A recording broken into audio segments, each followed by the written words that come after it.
Hey everybody, this is Rydo and we are back with a live stream of Hearthstone. Today is Friday, February 9th, and we've got some moderate amounts of things to do, I suppose. Let's trade out this quest to start with. Let's see, warrior class cards and challenge a friend on the Asian account. Well, that pretty much guarantees we won't get that done. Tavern Brawl. Now, here's the thing that I've realized. Is I wasn't looking at the nerf cards the right way. Before I was typing in extra, which ideally you would want to have extra, but instead, unless there is a key phrase along the way of changed, like no, like there's kind of no way to tell this. So several cards were changed, yes, but I'd have to know what they are or where they are. Wouldn't I? And we know one is Patches the Pirate, which I don't believe I have Patches the Pirate. And all the others, I believe, were cards that were neutral cards. So I would need a list of the modded cards. And I guess inherently what I need to most focus on is patches.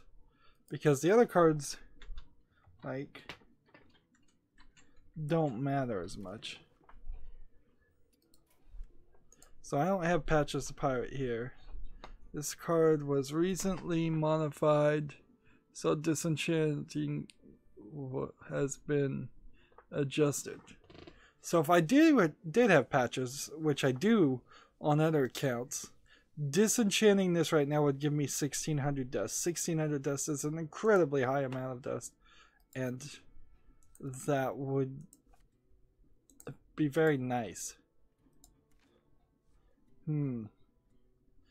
So I need to come over here and then immediately look at these nerf cards, because this is a bit of stuff that needs to be dealt with first. It may not seem important right now to people, but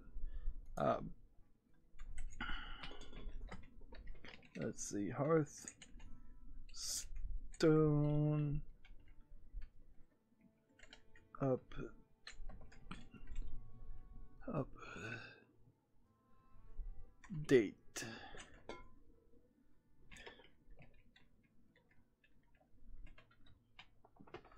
Alright. Blog. Hearthstone. I did not have this prepared at all. Hearthstone players.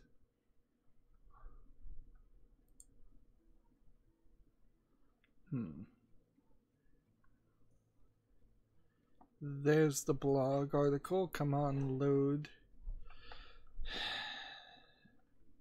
It's taking long.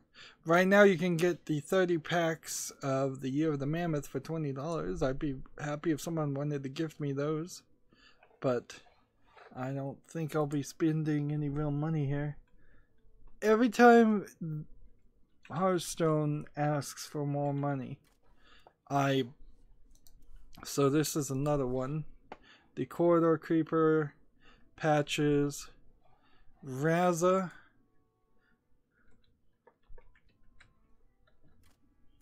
I don't have that one, and Bone Mare,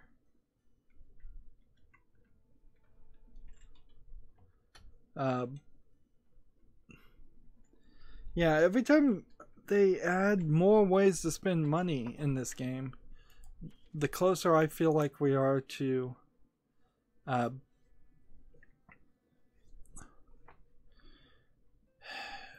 well, Knights of the Frozen Throne cards. Do I take the 40 dust and then see if I get these common cards again? I think that is right. You want to do this. Take that 40 dust. And so now I'm at 130 dust, which can be saved up for something else. And whenever, I mean, let's do it. Let's gamble a little bit here. We have some money. Choose Knights of the Frozen Throne and buy one pack and see what happens. Will we get Bone Mare?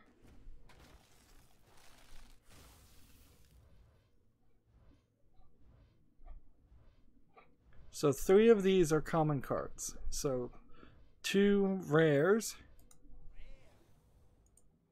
They can't be Bone Mare. 1 that isn't Bone Mare. Another that isn't Bone Mare. And a 3rd that isn't Bone Mare. What did I prove? Not really much of anything, other than now we got some other cards and we got some extras. So when the new expansion comes out, I think I will get some Knights of the Frozen Throne cards in this deck if I remember, which I almost certainly will not remember. Now, getting rid of Bone Mare is kind of crazy, certainly, but it makes some sense. Even if I was to turn around and just like try pirates, which I imagine I'm missing some pirates cards, like creating a standard pirate wouldn't be terrible. Which ones are actually pirates? So like this for a daily quest, and not this one. Let's just do the things. Well, I guess I have no choice. And so if I have no choice, I'll take this.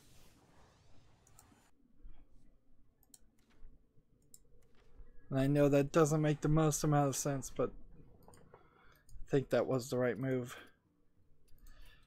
Let's move into the game, though.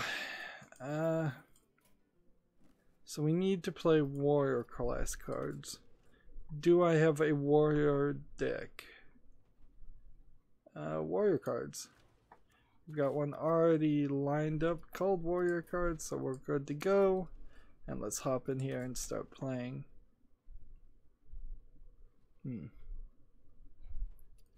Warrior cards, warrior cards. Apparently this warlock is now incomplete because I got rid of Bone Mare. So I'll have to deal with that later. Might as well play ranked. Move forward. I'm not sure exactly how much news we really have. A lot of job listings that I've been sitting on for a while. And frankly, I think I'll close after today, even if I don't actually cover them. I'm starting a little bit late today, and I also am a little bit tired today. So, like, I'm not even gonna try to make my usual ambitious hope of recording more footage after today, which would be, in this instance, Assassin's Creed Revelations, because I got tired playing the game Peg. I got about halfway through it and I was like, I cannot put up with these puzzles, and if I go if I continue down this way with the pressure of trying to comment on pegboard puzzle games, it's not going to turn out well. So I wrapped up that series. Pegboard puzzle games are boring. What can I say? And I didn't fully give enough consideration to that fact when I purchased that game just to play it as a contradiction to The Wolf and the Flock, which at the very least, The Wolf and the Flock was short, and no, not The Wolf and the Flock, but The Fox and the Flock is the name of the game. And it was only about an hour long and easy enough to do, and it was a lot more polished and thought out as a digital version of a board game than Peg, which is cheaply produced, I'd say.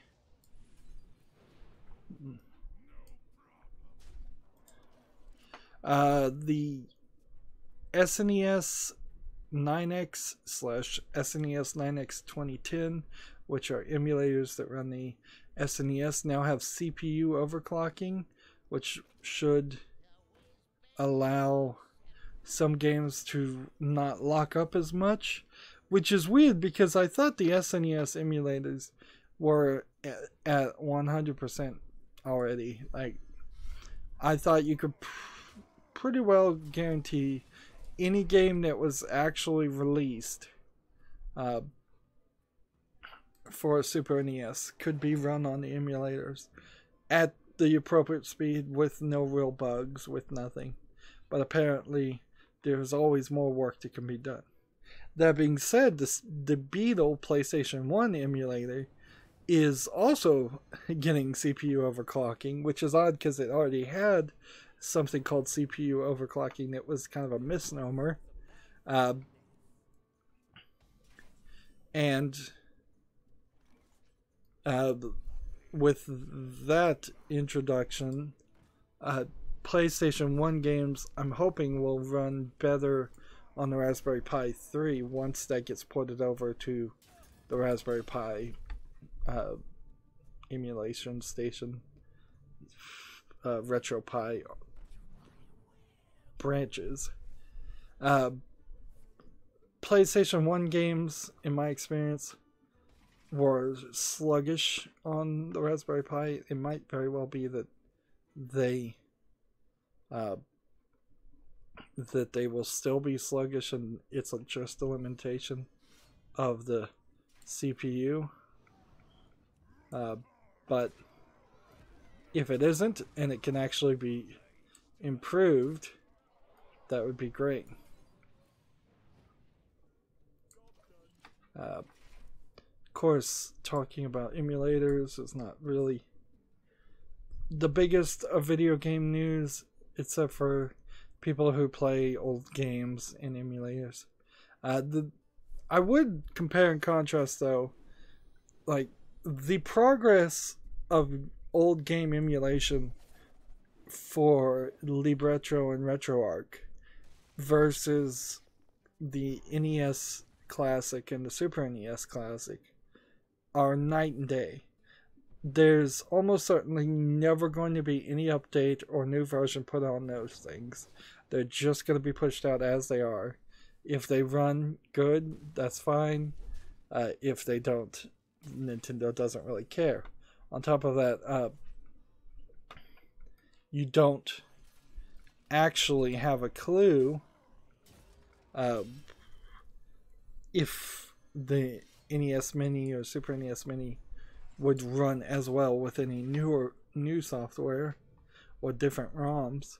I know there is a way to squeeze more games on the Super NES Mini and NES Mini, but I've never heard any in-depth results on whether the emulators that Nintendo was using were optimized in any way to work with those. Moving on to more modern video game news, Sweden could potentially classify loot boxes as gambling as early as 2019. So Germany is looking into it, Sweden is looking into it. When the European Union basically and Europe starts looking into something, it starts to go down a process. No. Well, I can either increase my demise or not.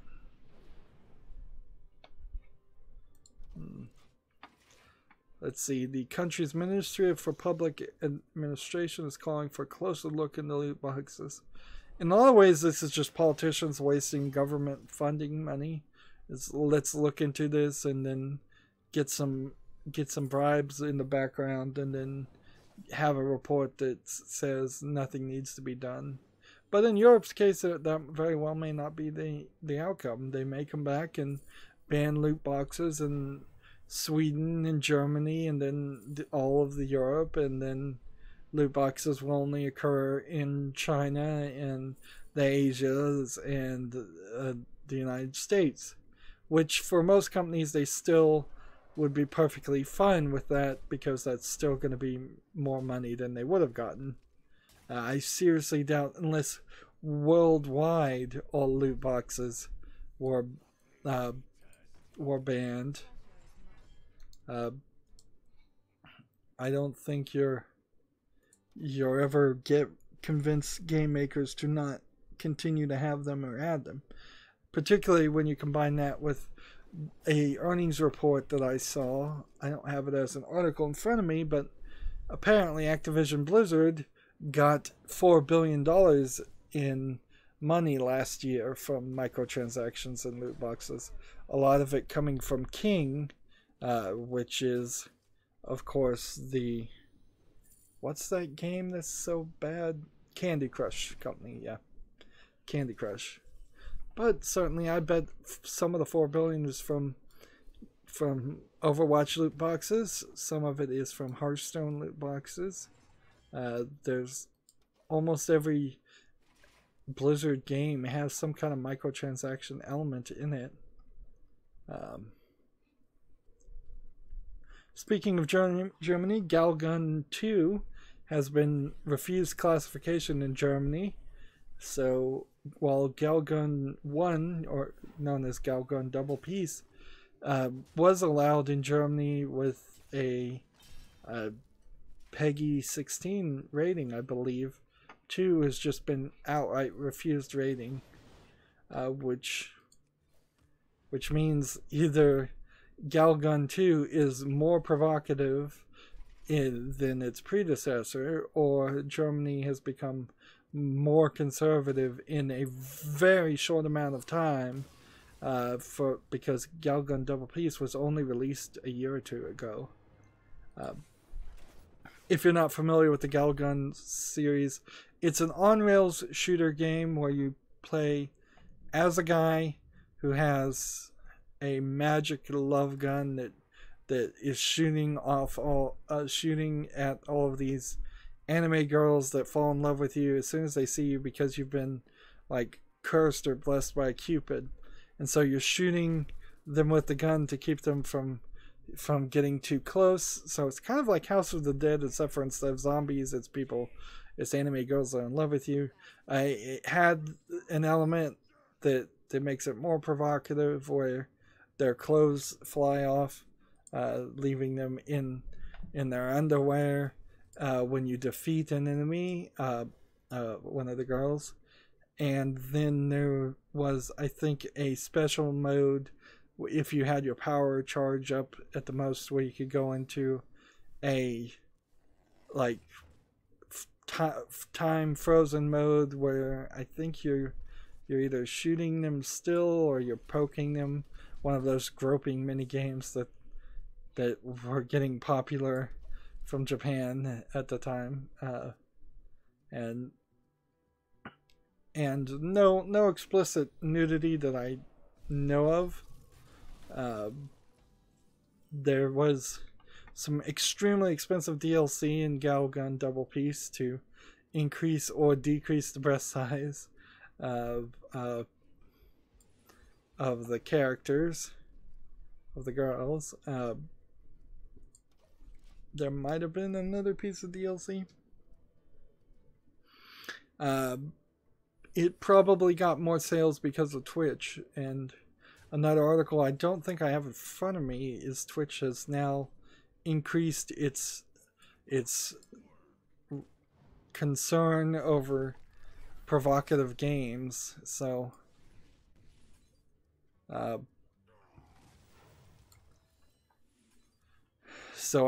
don't think, like, if Yandere Simulator, for example, ever wanted to be on Twitch, which he seemed like he very much did, they've doubled down on their ruling on that, so it's just not going to happen.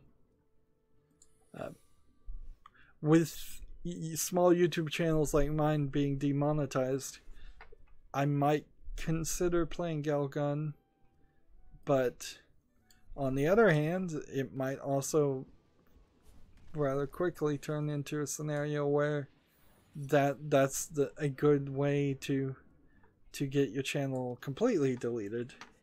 So the threat of community strikes are still high, as high as they've ever been. I would like to own and play Galgun though,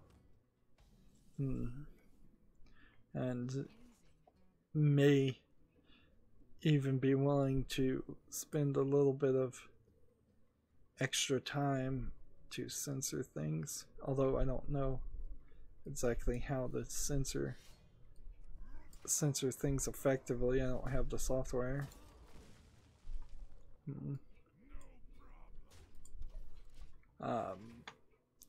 That was a long chain of news, all off the top of my head.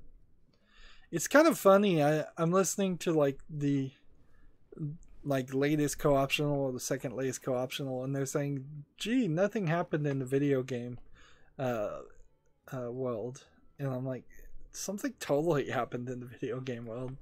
You just didn't get any of the news because you didn't look hard enough. It's like there really hasn't been a week since January where you couldn't find at least a little bit to say. Let's see. A new game from Nippon Ichi Software has been announced and teased, called Liar Princess and the Blind Prince, with a teaser website. It's an action-adventure game where the monster and young princess take the lead role. The players control a wolf monster who gained the ability to transform into a princess. It's coming out for the PS4, Switch, and Vita in Japan on May 31st. So that's all we know right now, but don't worry, I'm sure they'll give out some more information soon enough because they love to do that.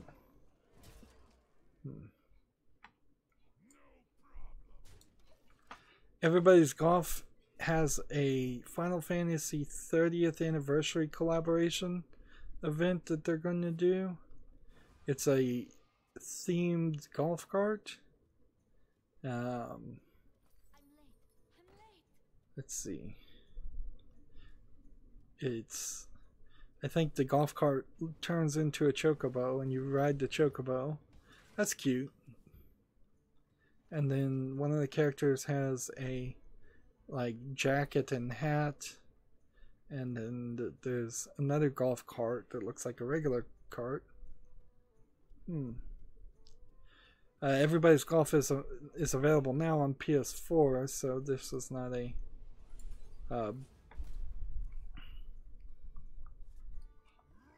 it's really just more advertisement for Final Fantasy 30th anniversary than it is for the Everybody's Golf game.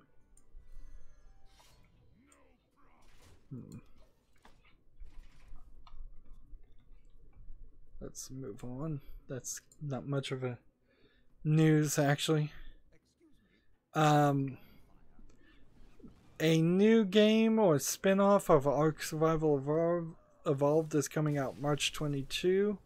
It's called Ark Park.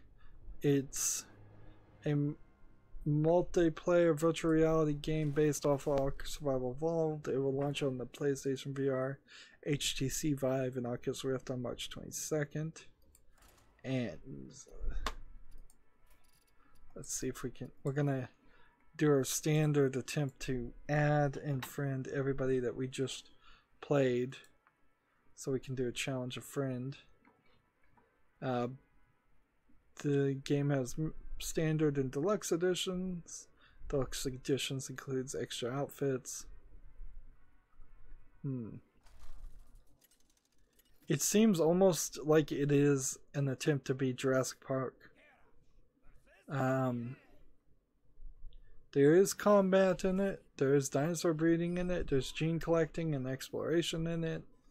So I don't know how different it really is from Ark Survival Evolved, other than maybe there's going to be a few buildings indicating that it was a park, or is a park. See, we can look at the Steam page, and it says coming soon. I don't even know why I'm giving this game the time of day, though. Like, it's a blatant Jurassic Park ripoff in every screenshot that they're showing.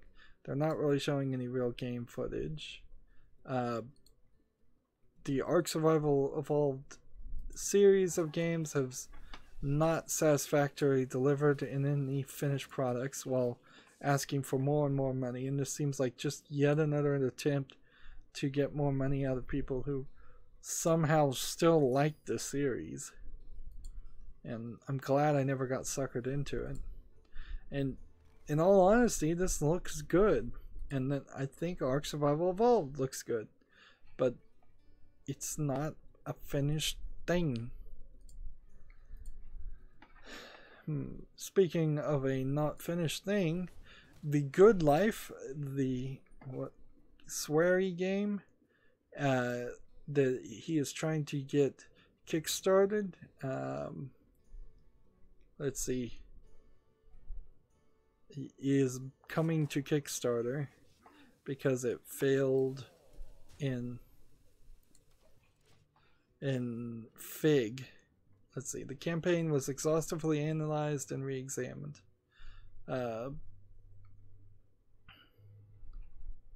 So the Kickstarter starts March 26th. I would never agree for anybody to kickstart anything. The game previously raised $682,864 through a Fig campaign, but did not meet its funding goal. So, as I understand it, on Fig, because it didn't meet its funding goal, it didn't get any of that money. I think that's the way this works.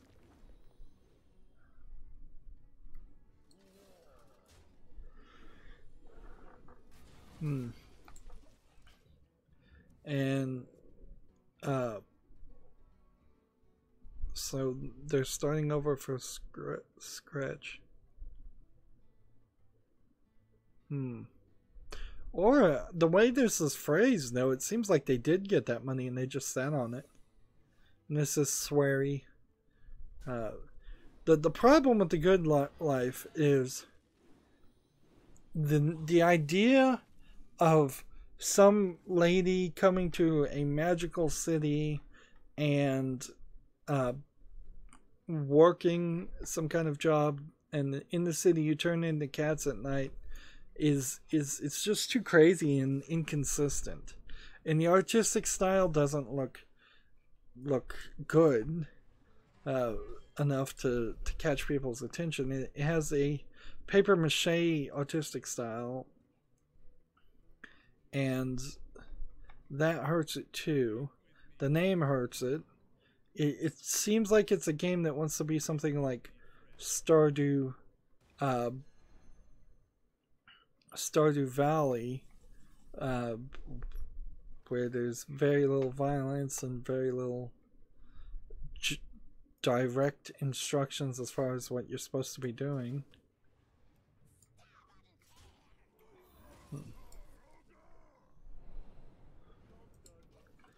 And I'm not saying anything in this announcement that says like they're learning anything and or changing anything. Here they're working on the following 6 changes to ensure success. Build powerful partnerships. Has nothing to do with the way that the game looks. change initial goal amount. That has nothing. Change reward content. That really doesn't have anything to do with the game. Enhance the game design. That does. Enhance the graphical style. That does. And provide gameplay footage. So half of their goals is them thinking, Swery thinking, that he can just tweak the sales pitch and people will give him money. And oddly, I would have agreed with him, but I think people have just gotten smart enough now that they won't fund Kickstarter things for no good reason. And Swery feels like he's a high enough person in the Japanese game design world where he could get a company to fund him. That being said, there's fewer and fewer Japanese video game developers out there now that really actually want to develop video games. So maybe he has been blacklisted, or maybe he just cannot get anybody to fund his project, which is probably the case. This is probably an idea that he's been thinking about for decades and pitching to people, and it just has always been rejected. And so now that Kickstarter is a viable option, he's trying again. But I would like Swery to give this up and move on to something else. After it failed the first time, that's the right move. To keep banging on the same thing over and over again is it seems pathetic, and it's just a waste of your time. And Swery has better things he could be doing, better games he could be creating, in my opinion. So Gamasutra has a report that Gameloft has closed its New Orleans studio and laid off Gameloft Madrid. Gameloft is, I believe, a company designed to designed to work with GameStop, if I'm recalling correctly.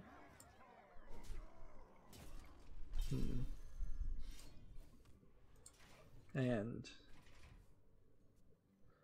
yeah, Gameloft was acquired by Vivendi by way of a hostile takeover in 2016, and this is why the organization is one of two game companies the French conglomerate has been eyeing for a hostile takeover alongside Ubisoft.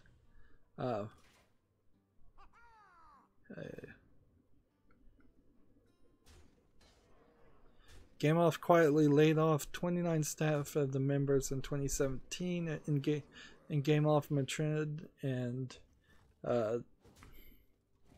the anonymous sources say the studio situation was dire, and noted that additional 20 developers have walked away from the Madrid studio voluntarily since those layoffs. So 40 people have been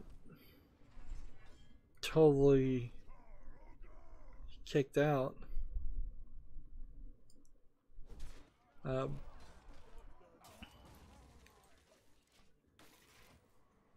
Let's see. I do want to see here, and there's no information as far as what games Gameloft has made. Let's see. Well, the list is not great. RF 2017 Real Football, GT Racing Motor Academy, Modern Combat 4 Zero Hour, Dead Rivals, Sonic Runner Adventures, Paddington Run, Modern Combat Versus. All of these are cell phone games. City Mania, Blitz Brigade. So it's not even really like this is a company that you're going to miss. The Blacklist, Conspiracies, Zombie Anarchy, Asphalt Extreme. If you read out these names of companies of games, I would assume these were fictional games you were trying to like trick me with.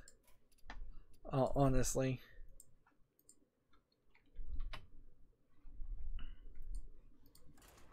Like, none of these is recognizable except for the Sonic game, and if the only game I recognize is the Sonic game, Sniper Fury, CSI, Slots. Yeah, Gameloft is heavy into the mobile industry. That might be very well all they do. And there's a ton of Spider-Man Unlimited. That's probably a cell phone game too, or just an old Spider-Man game you can't buy. The Amazing Spider-Man 2. So maybe they made some old Spider-Man games. Uno and Friends. Ice Age. They're big into the license. They're probably wasting a lot of money on licenses. My Little Pony: Friendship is Magic. Wonder Zoo. The Amazing Spider-Man. Yeah. So if the best games, the most recognizable games you have are Spider-Man games and modern combat games, that says something. Yeah. It's almost a good riddance. I don't like to say that directly. It sounds very nasty to say good riddance to Gameloft, but there really is no great games coming out of that. So maybe a bunch of people now will go start their own companies and find a way to make better games instead of just a bunch of mobile licensed games that we didn't need at all. A couple of days ago, February the 7th, John Perry Barlow died. You probably don't know who this is. He wrote the Declaration of Independence of Cyberspace and founded the Electronic Frontier Foundation, and he had a lot of impact on people in the tech industry. I support the Electronic Frontier Foundation through smile.amazon.com whenever I can, which that's a very small way to support them, but it's something. And they are the people who I donate to when I purchase something on the Humble Bundle store. So it's kind of sad. He was born in 1947. He died in 2018. So he was 65 years old, I believe. Maybe not. Maybe I'm getting my numbers totally wrong. I think I am, because that math doesn't work out. But he wasn't really old. Moving on to more video game related news. The Overwatch hacker Sombra is next in line for a rework, according to PC Gamer. I guess the idea is that Blizzard is going to continuously tweak the abilities and actions of characters until they've either find a balance between all of their heroes, or they just stop caring. So things like Sombra will no longer gain ultimate from health pack healing. Weapon spread will be decreased by 10%. Hacking speed will be increased from 0.8 seconds to 0.65 seconds. Hacking will disable more abilities. Basically, any ability that requires a button press will also be disabled.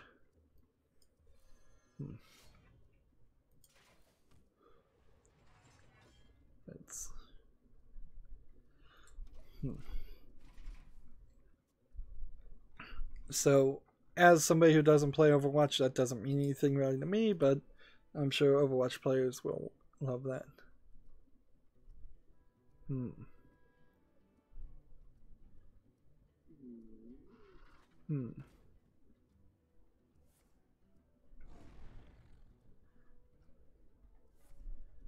PC Gamer has an article called "I love this commercial fishing simulator, and not just because it has a fish gutting minigame." I'm looking at a video of somebody playing it, and it does seem to be relatively realistic for all I know. I don't know how many fishermen on a ship actually gut and process a fish at the time, like, I'm not sure if they would even eat their own supply um, of caught fish. They might not. I'd imagine if I was a fisherman, the last thing I'd want to do is eat fish for dinner every night. But it might be the only thing they could carry along. See, I was thinking this was going to be more of a training simulator to how to fish, and I think it's kind of half and half.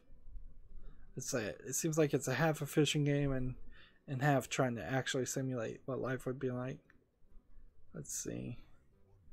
But in all of this article, I don't actually see a I don't see a link to anything. So PC Gamer got access to a game that nobody else can have access to. It's not even saying the name of it.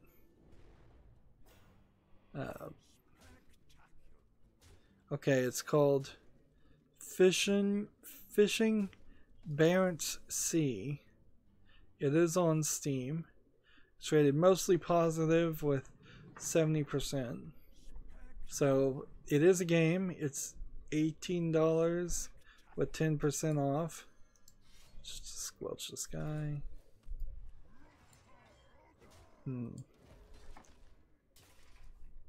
So yeah, I guess if you want to do that kind of fishing, you could do it.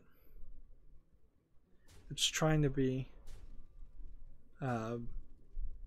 realistic for deep sea fishing. Personally, I would prefer minigame style fishing that you do in Zelda, or something like that. I want to not have to wait really long to catch a fish and then have an action-packed mini game to pull in a fish. And then as far as the cooking and preparing, I'm perfectly fine with games skipping over that stuff. Like, I don't see any value in doing that, in gutting a fish, unless it's just an educational experience, which honestly, yeah, I guess I could learn to actually gut fish, but I don't think I'd ever actually use it. And so, since we have this challenge a friend and that's never going to happen, I'm going to trade that out and get it done on the weekend off screen. That's kind of all I can do. So let's move over to the European account and start that launching. Intel has released an updated Spectre patch for Skylake CPUs. So they're continuing to work on it. So Spectre and Meltdown will be fixed eventually. So here we are now on the European account. Just go ahead and trade this one out. And I have 3 victories here. Well, 4 victories here already. So all I need to do is win 3 games with the Warrior and 5 games with the Druid or Rogue. And that's not going to be great. Oh no. We've painted ourselves into another corner.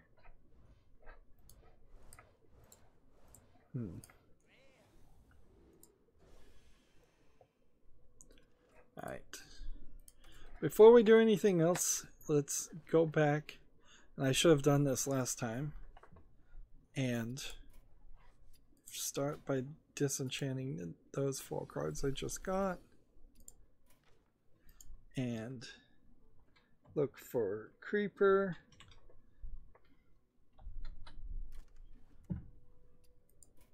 So I don't have this one. Look for Patches.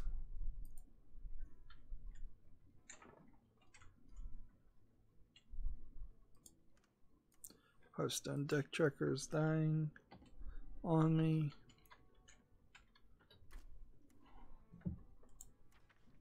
I don't have Patches the Pirate. Look for Raza.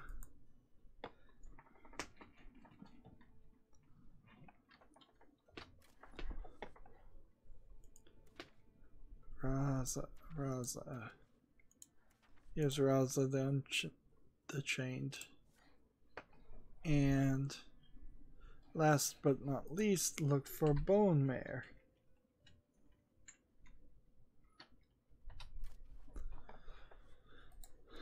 And I do have 2 of these, so again, we'll just disenchant Bone Mare and disenchant Bone Mare.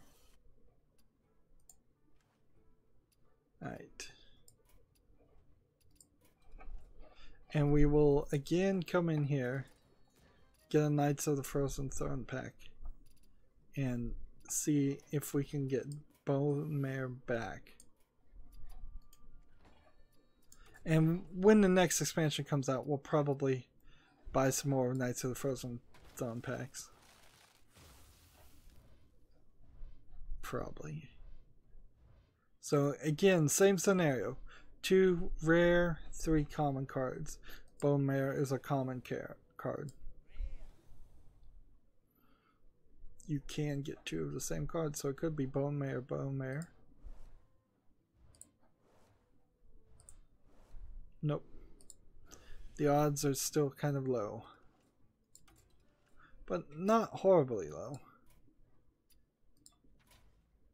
Only one of those cards was not new.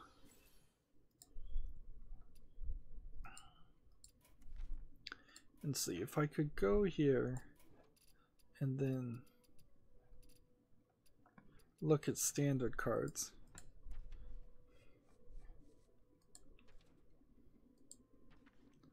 There's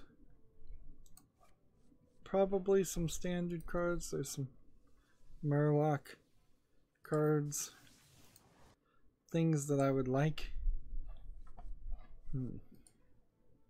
So I'll take that. I really am at a level where I kind of know what cards I do want. And I should just pick out those cards and craft them instead of trying to have a diversity spread layout. So we've got a lot to do, but it's been 45 minutes, and so I think this is a good time to break up the recording. Next time we need to get at least 3 victories. If anybody wants to play me, I may try some of that too, because this is going to take a while, and I don't think doing Tavern Brawl is going to help any.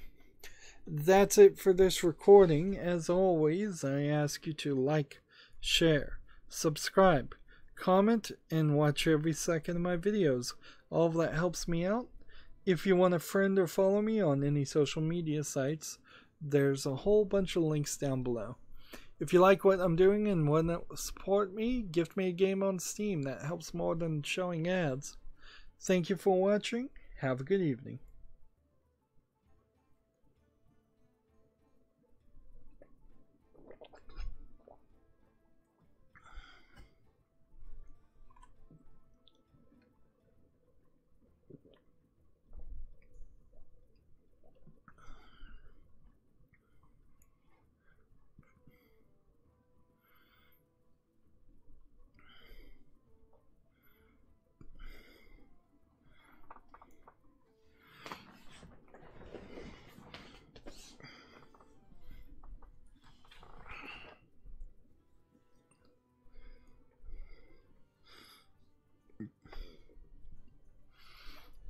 Hey everybody, this is Rydo, and we are back with another recording of Hearthstone. Today is Friday, February 9th, and we are on our European account, and we've got a lot of victories that we need. We need warrior victories, I guess, before anything else, just so we can try and get something done. And I don't feel like playing Tavern Brawl is going to get me warrior victories any faster.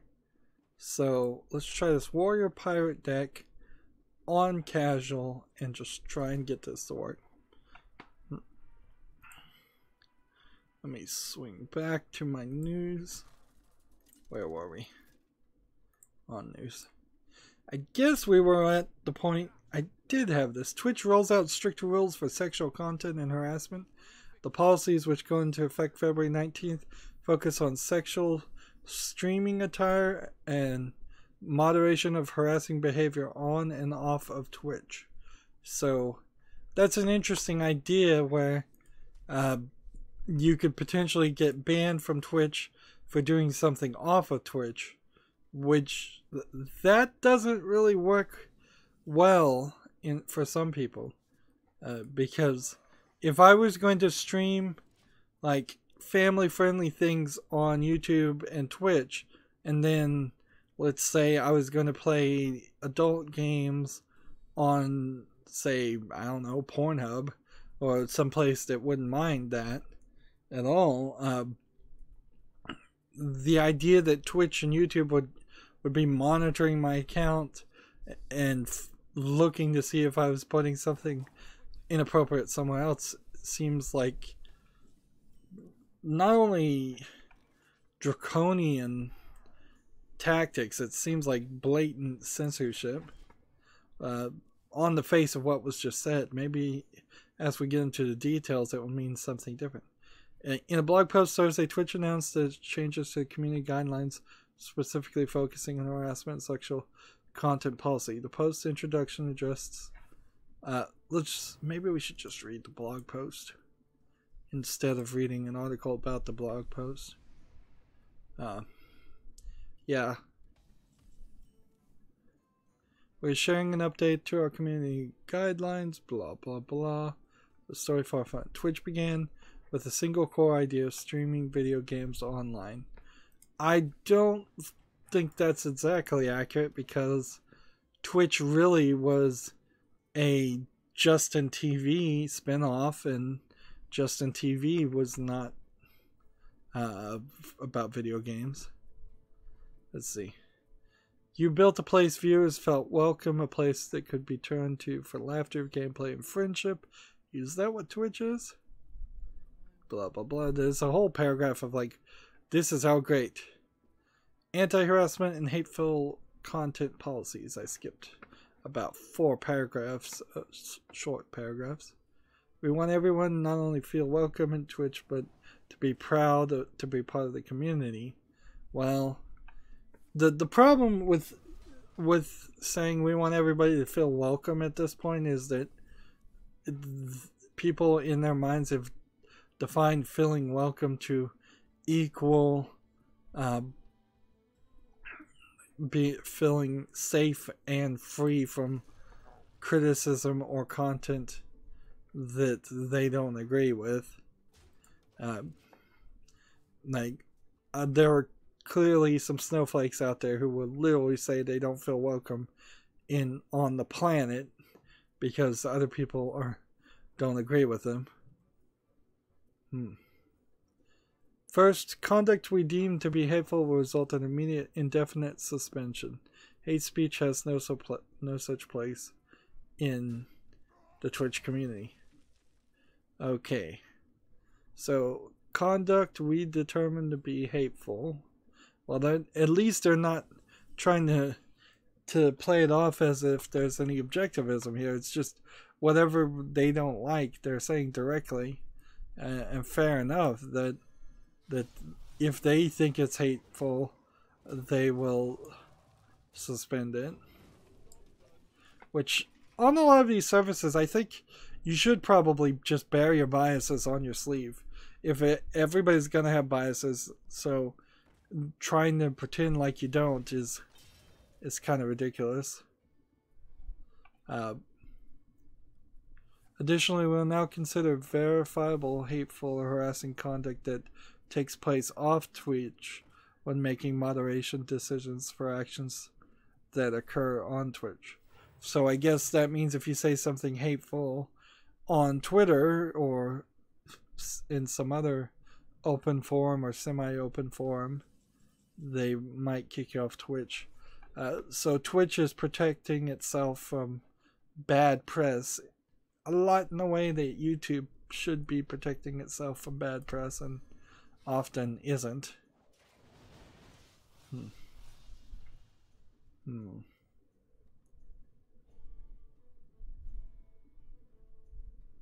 Let's see. What? I don't know what leveled that guy up.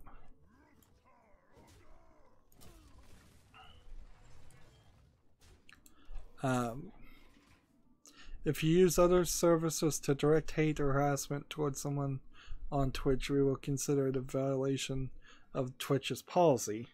So if you use Discord or something to tell all your fans to go harass somebody on Twitch, but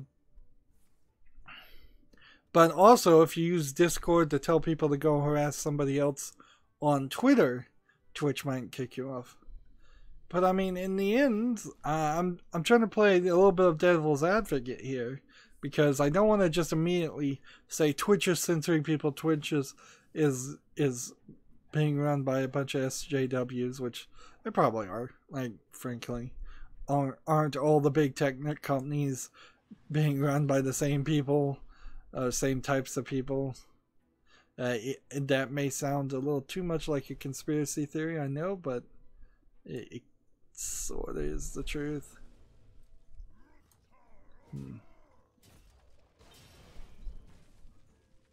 Two. We'll also be updating our moderation framework to pay close attention to context and intent in addition to the words and actions used. That's a slippery slope, because now they're saying they are going to they're going to translate context and intent however they want, something very, very much in the eyes of the beholder, on top of definitive direct words. So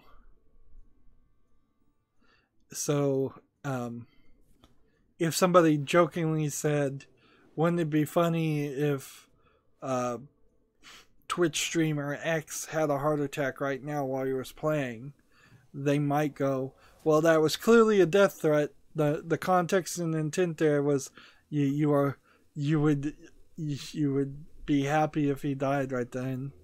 That is a dangerous slippery slope. All these rules, though, are usually slippery slopes and written so broadly that they can apply to everybody for every action. And that's when you get into the scenario like in the United States, where you potentially are breaking hundreds if not thousands of laws every single day, because there are just so many laws out there, they're just not enforced, and they're written so broadly. Moving on, sexual content is more my fear, and it seems like the idea here is it's going to be about the cam girls, which Twitch kind of has been having a sort of growing problem with that, where cam girls are just dressing provocatively and doing streams and pushing people to other sites to do full-on nude cam girl sessions. Let's see.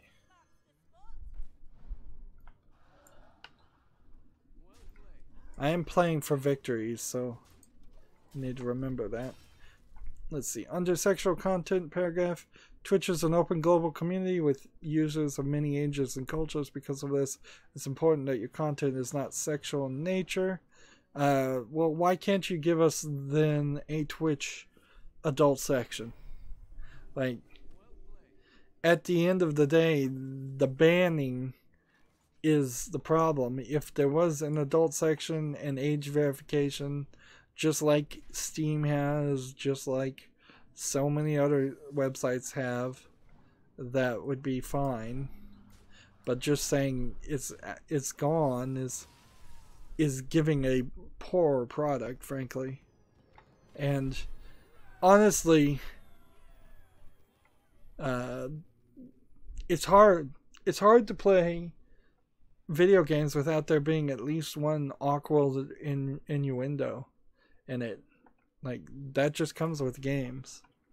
We're updating our moderation framework to review your conduct in its entirety when evaluating if the intent is to be sexually suggestive. We'll be looking at the contextual elements such as the stream title, camera angles, emotes, panels, attire, overlays, and chat moderation, which that really is not in the hands of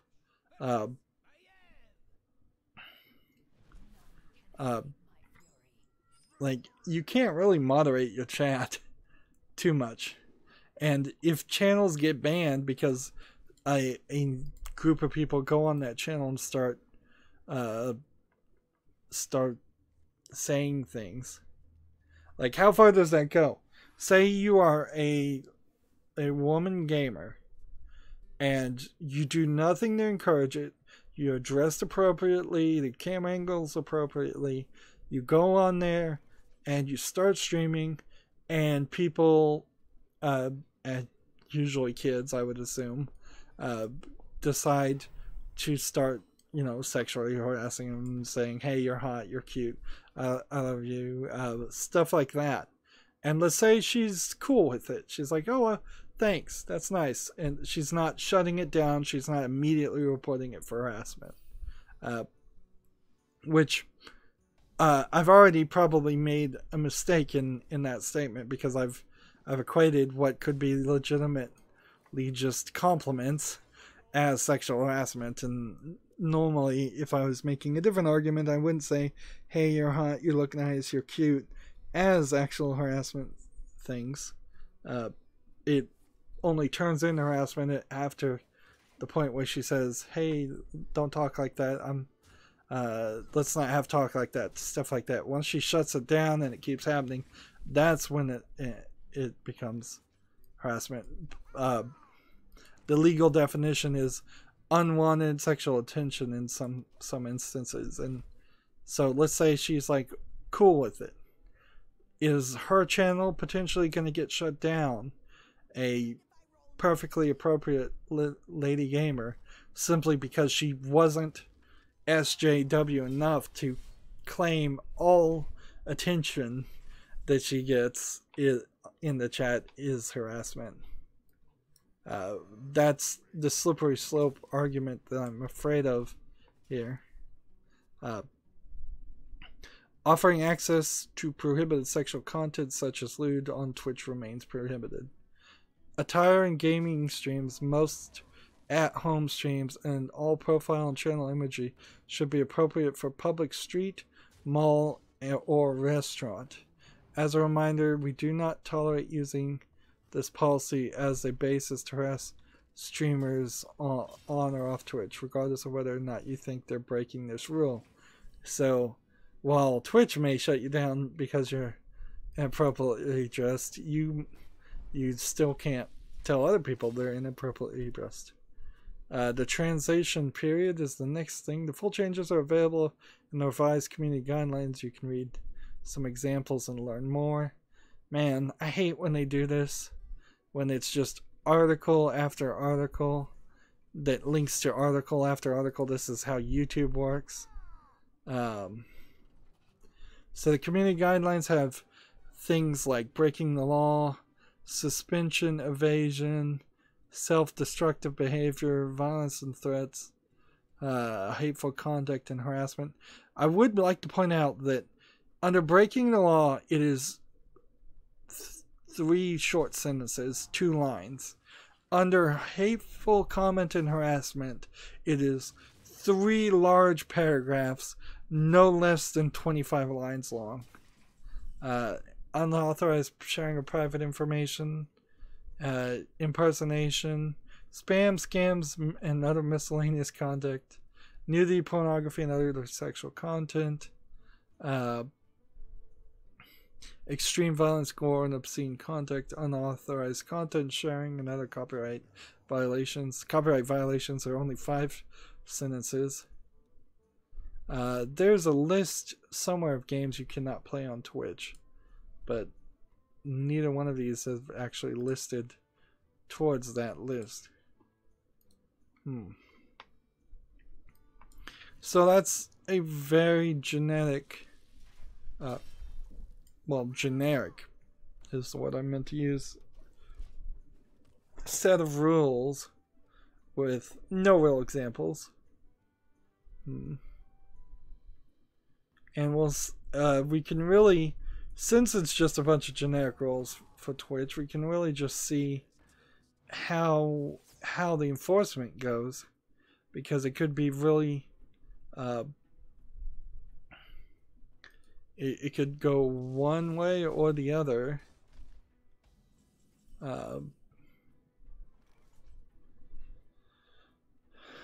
That, like, it could be the rules are written really tight and then they never get enforced. It could be that the rules are written tight and they get enforced all the time. For me, this is a little bit scary if Twitch becomes an unwelcome place for me, and their first sentence was this: they wanted to be a place that was welcome for everybody. Well, I feel potentially a little less welcome now, because if I move over my Witcher 3 content and it has edits in it to cut out all the sex, and that's still not good enough for them. If I move over the LA Noire content and it has blurring in it to cover up the new dead bodies in LA Noire, and that's not good enough for them. If I move over Honey Pop, which is a banned game on Twitch, so it shouldn't be moved over anyways, but it very possibly would have to be, because I'd have to use a automated system. And so in using that automated system, as soon as Honey Pop gets uploaded, maybe my channel would get deleted, and then all the videos that I was in the process of uploading to Twitch also get deleted. And I'm still not sure Twitch is the right place for me in the first place, because I don't know if the videos are going to stay. Also, I'm not sure I want to do Twitch when Dr. Disrespect gets the most number of concurrent streamers ever, and he's barely getting 300,000. But with their new announcement on stronger guidelines, it could be on any level, any number of reasons for what for why they're saying what they're saying.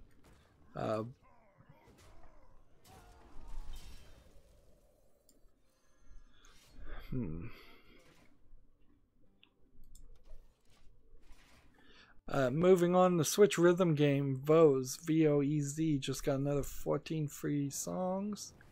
So if you have that game, which you may only have it if you got it out of Japan, it's after today's 14 update, Voez features 174 genre-spanning Japanese and Korean pop tracks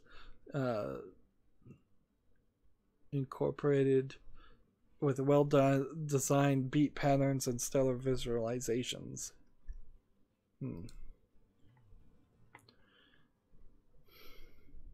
But I'm not sure Voez ever came to the West.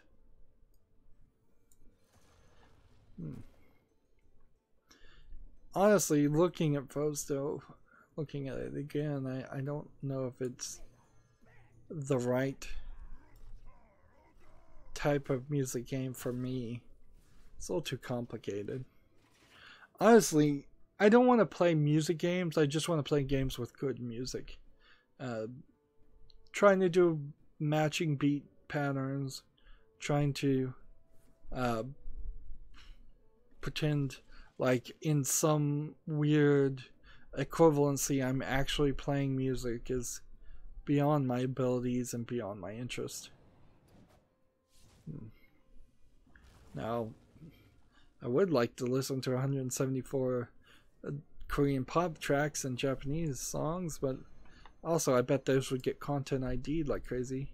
So if I could play a Switch game on this and stream it, which I don't even know how you would do that with. You just need a capture box, I assume. Like I guess there's nothing else you can really do.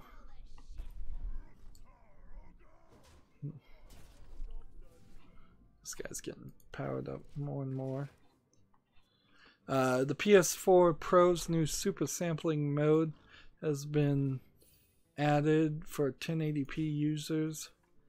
System software 5.5 allows you to a new option called system level super sampling. It addresses the ability to let the game, I believe, render at higher resolutions and then be sampled down to the resolution you're looking at, is what super sampling I think is. So Hearthstone actually has a super sampling ability that you can do with the GeForce experience. I don't use it, but it's there. So it puts the assets at a higher resolution and then it downscales that resolution to 1080p so that you can get potentially more detail. Honestly, a lot of that comes directly down to what the original resolution of the assets are, because if the assets are 1080p and you're running it at a 1080p screen, that's as much detail as you're going to get. If the assets are 4K and you're doing super sampling, then it will look better than other ways of subsampling things. Usually if you have super sampling turned on, it is going to require more graphics processor, but I guess the PS4 can handle that. Let's see, we already talked about the Deadly Premonition director Swery taking a second chance at kickstarting The Good Life. I still don't get how they go from making Deadly Premonition to a game about a girl moving to a new city and the city being magical where you turn into a cat at nighttime.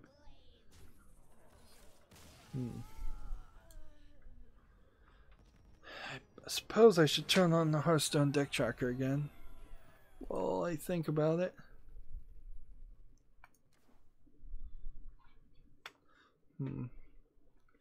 One more victory with the warrior and then we only have to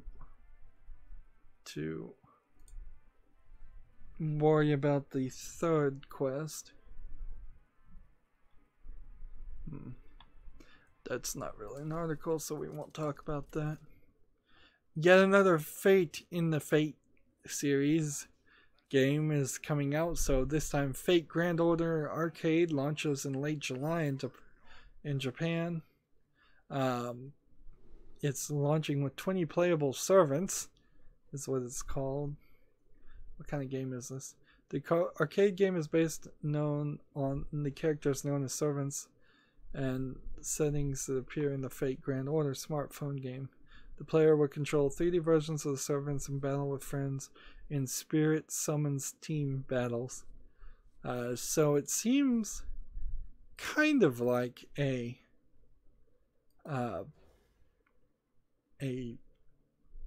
newer version of a cell phone version of a Pokemon style game. It doesn't seem like there's any wandering around though, so it seems like it's just gonna be well, I'm not seeing anything here that says that there's a map in the places you go. It seems like it might just be battle after battle after battle. That's what I would think when you hear a phrase like arcade.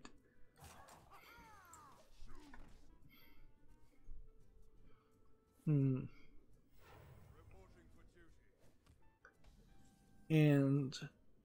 I'm not seeing anything here that tells me what it's coming to. So it might actually be coming to an arcade.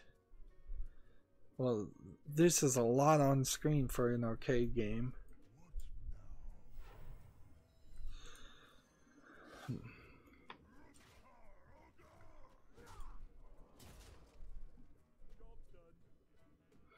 I don't see any summoning going on. This looks like a fast-paced, non-turn-based action, kind of like a Dynasty Warrior games, except for instead of there being hundreds of people, it's just stronger people in groups of like 5 or so.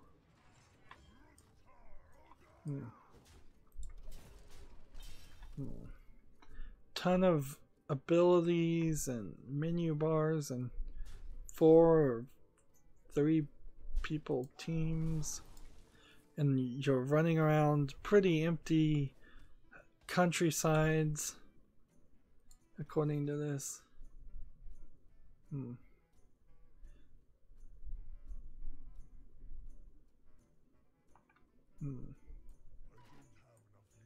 And there's some special magical attacks that you can pull off.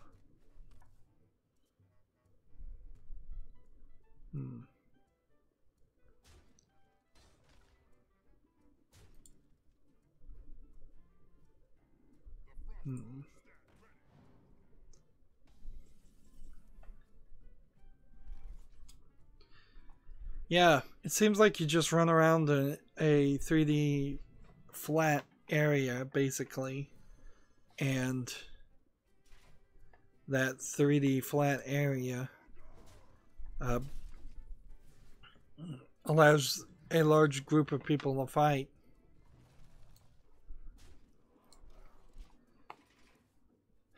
And yeah, this might just be in the arcade.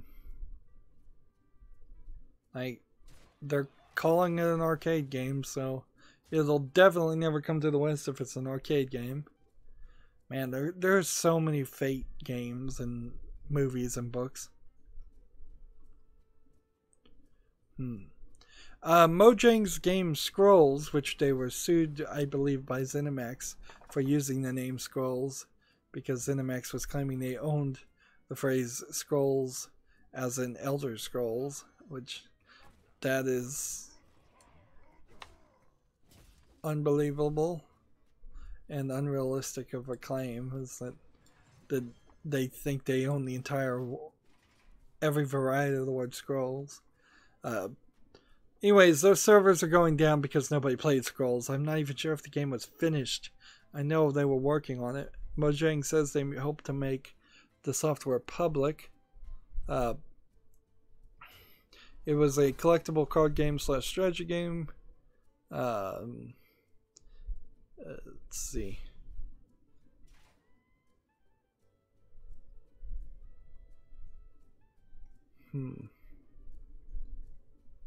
But clearly nobody was playing it. So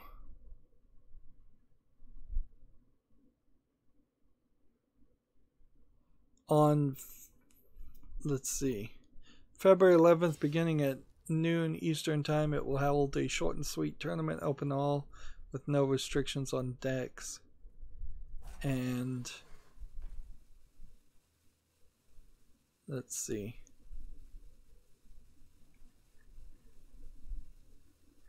And then they'll probably shut down soon after that.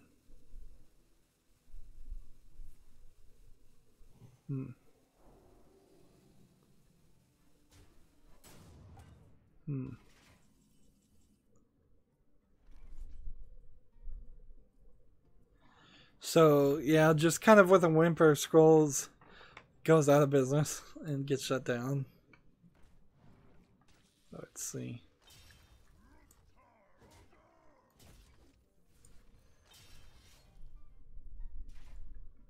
Can we?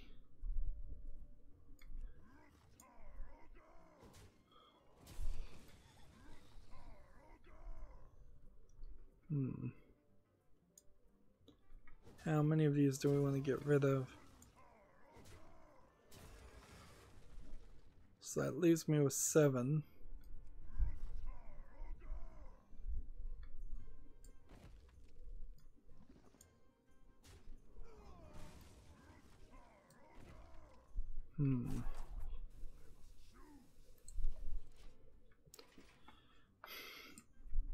I may be done with the news pretty quickly here. So I don't know how I want to do the rest of this stream. There might be a lot of post-game play, come to think of it. There's a game called McRogue where you use a giant robot fist to punch giant robots. It seems a little real-time strategy-ish.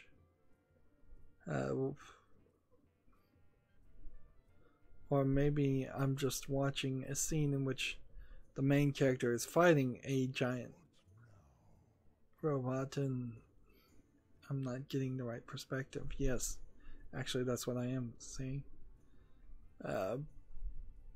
It's a hack and slash top down, something like Diablo.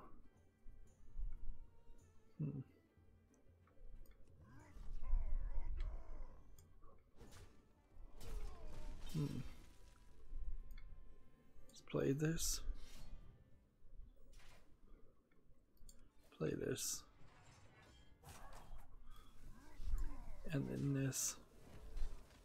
And then lose. Well, you can't win them all.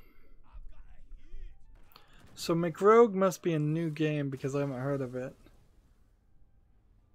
And here at the end of this, McRogue only has 2 levels at the moment. So it needs, this is one of those PC Gamer advertisements in the form of an article where they're talking about a game that isn't even out yet to build up hype. I imagine McRogue won't get too much hype though. This isn't video game related, but it's kind of funny. Apparently, a nuclear scientist in Russia were arrested for using supercomputers to mine cryptocurrency. One would assume they did not have authorization to use the supercomputers in that way. Otherwise, it would be allowed. Like I almost have no doubt that in Russia, some government supercomputer is authorized to mine cryptocurrency, and I bet the same is true in the United States and most countries, that every secret organization is mining cryptocurrency. Let's see.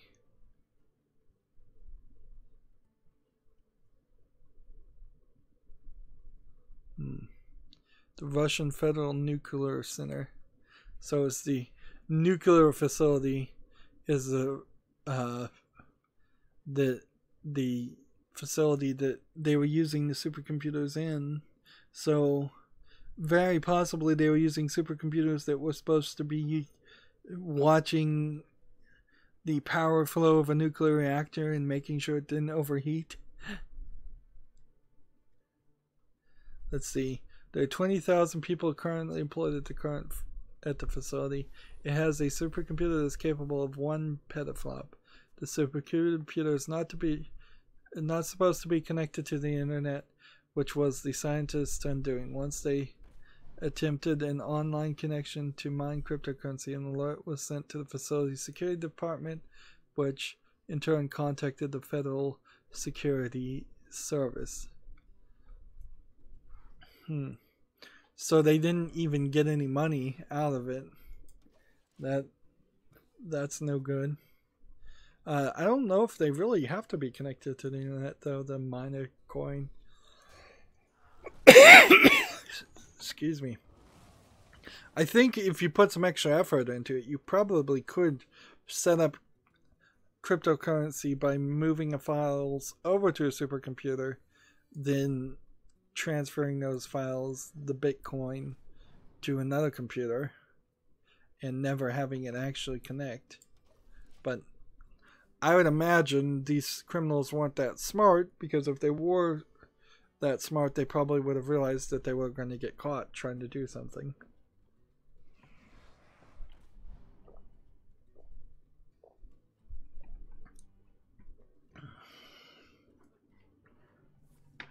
Hmm.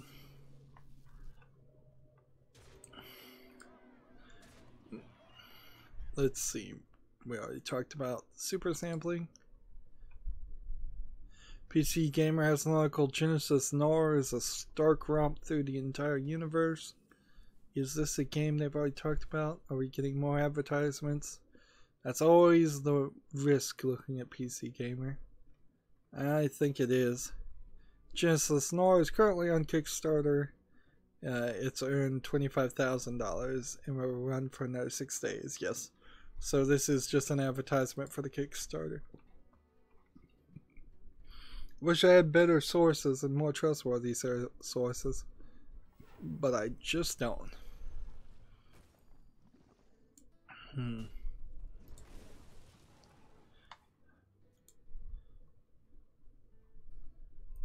There's a game called Laser League by Roll7 that's discounted for its early access launch. Again, a PC Gamer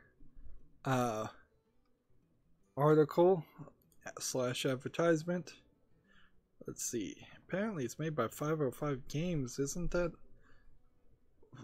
some of the people that made Destiny?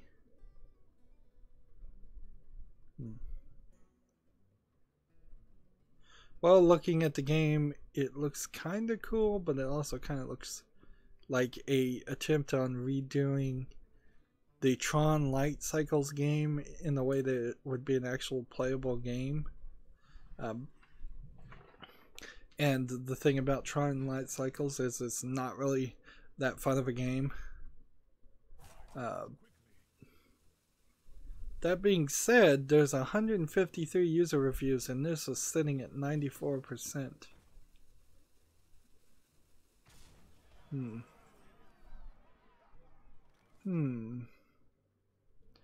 See, the trailer for this video goes from a top-down appearance to a side appearance. So sometimes it looks like there are real characters that matter, and sometimes it just looks like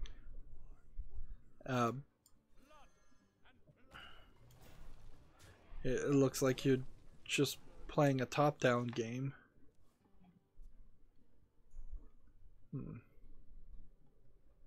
Let's see. 505 is just a publisher. Roll7 made Ollie Ollie and Not a Hero, and 505 published Portal Knights, Abzu, Brothers: A Tale of Two Sons, a lot of medium level indie games. So I guess 505 didn't make Destiny. So I want to go down here and see the negative reviews on a game that is rated so high. There's only 9 negative reviews in here. The game itself seems fine, though I don't know if I particularly like it. My problem is it took 10 minutes to load into anything, and when I started playing with a friend, we both got a fatal error. Okay.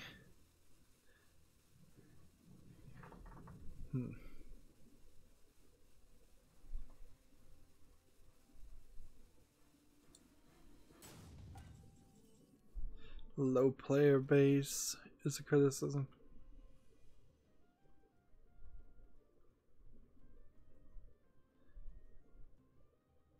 Even these negative reviews are positive reviews. This is highly suspicious. Like, you just don't see reviews this good for early access games. Whole game freezes and drops every third game, getting old quick.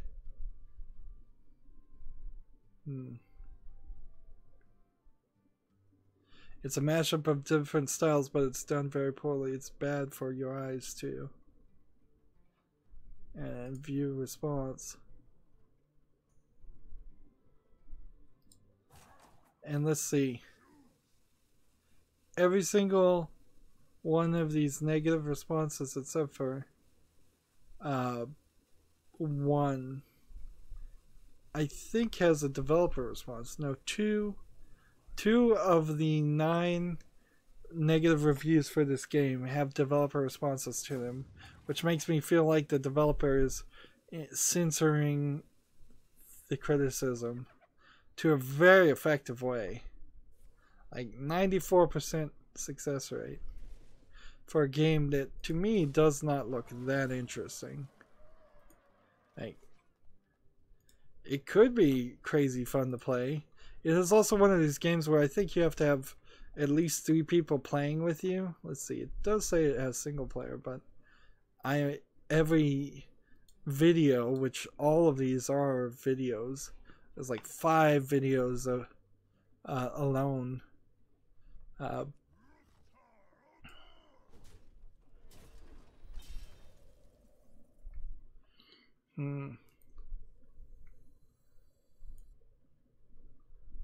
Let's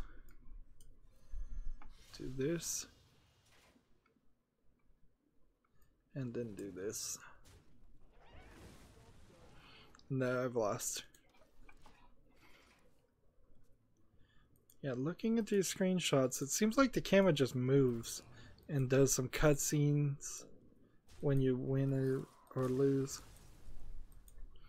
This game does not look that interesting.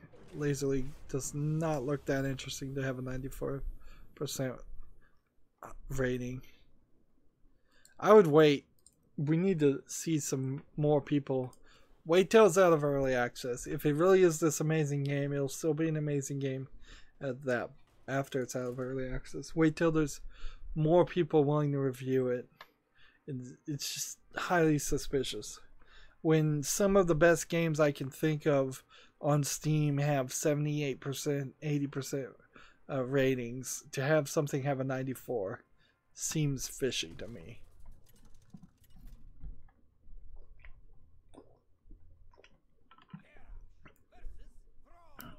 The Secret of Mana remake has system requirements and a price.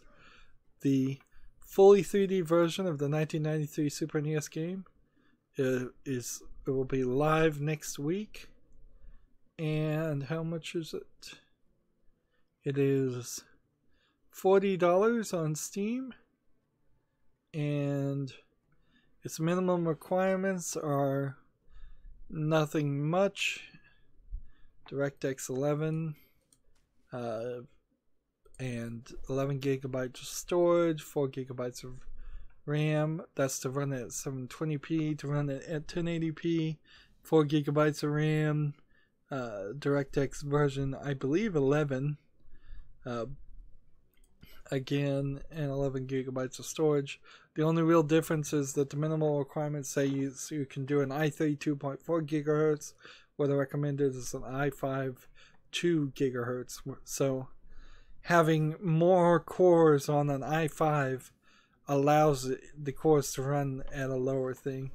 Why Secret of Mana would really stress your system would be an amazingly weird thing, because it's not like it's going to be doing anything that crazy. It's just the old game with 3D graphics. And I'm not sure if that really changes too much anything. I suppose, like, I would probably prefer to play a 3D version of a Super NES game with updated graphics that looks cartoony than to have to deal with the pixel art of a Super NES game of the time, and it looking and having the original art look rather blurry. But it does kind of feel like they changed the artistic style. Now you're basically looking at a Pixar game, a cheap, well, to be more accurate, I'd say it's closer to a cheap cell phone version of 3D animation. Like,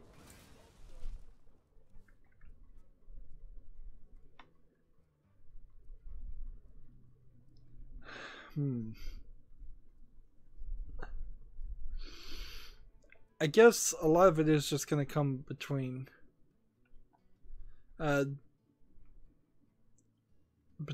you have any memory of the Secret of Mana. The remade version of the game supports co-op multiplayer, updated so the one player can cast magic and everyone else can continue to play. Apparently this was an issue in the original release.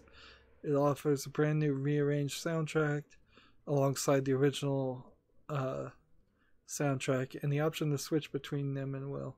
And the new interlude episodes featuring interactions between Randy and his new friends. The game log that tracks the progress of the story, Steam achievements, trading cards, and partial controller support.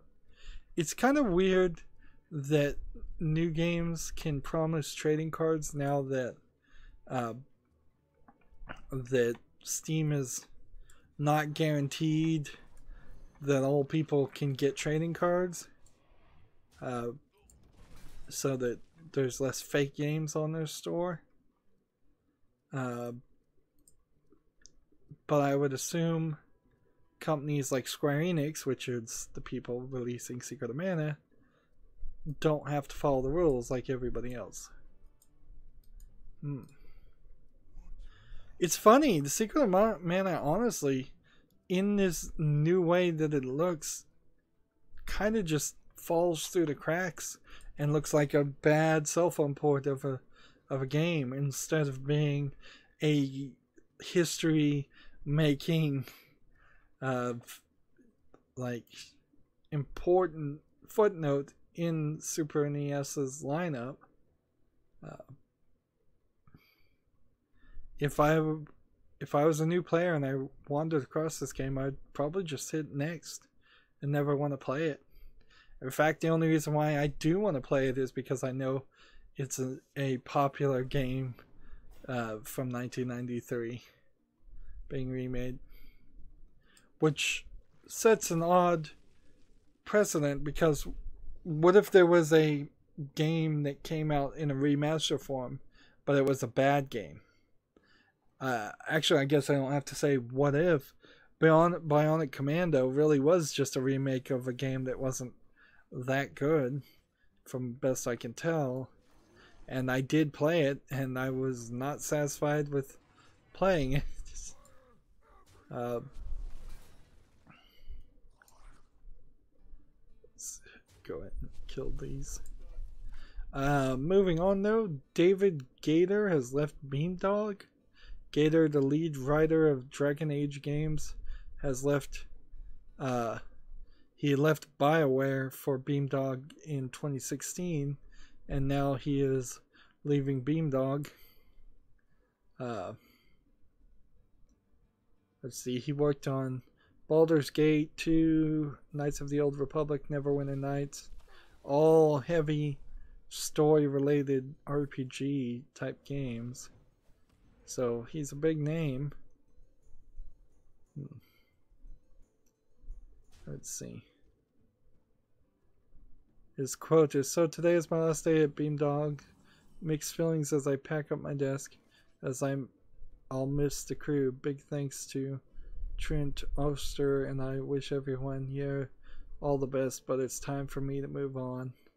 So, being a writer, it's possible that he was simply done with his work, and in the video game industry, that means you're just out of a job.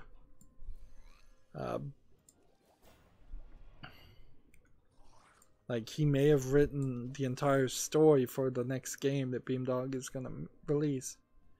Beamdog hinted in a farewell message that most of Gator's work remains hidden behind the scenes. Dave came to Beamdog during interesting times. Since then, he's been teacher, mentor, and friend to so many of the team. We've seen Dave conquer new worlds, and we'd love to play in and spin stories in places already close to our hearts. Someday we will share the fruits of his labor. Most lasting, Dave is building a creative team that will shape the stories Beamdog tells for years to come. He has freely shared his incredible wealth of storytelling and narrative design experience with the developers, designers, and artists around him. we've all learned a lot from Dave, and we hope he picked up a trick or two from us as well.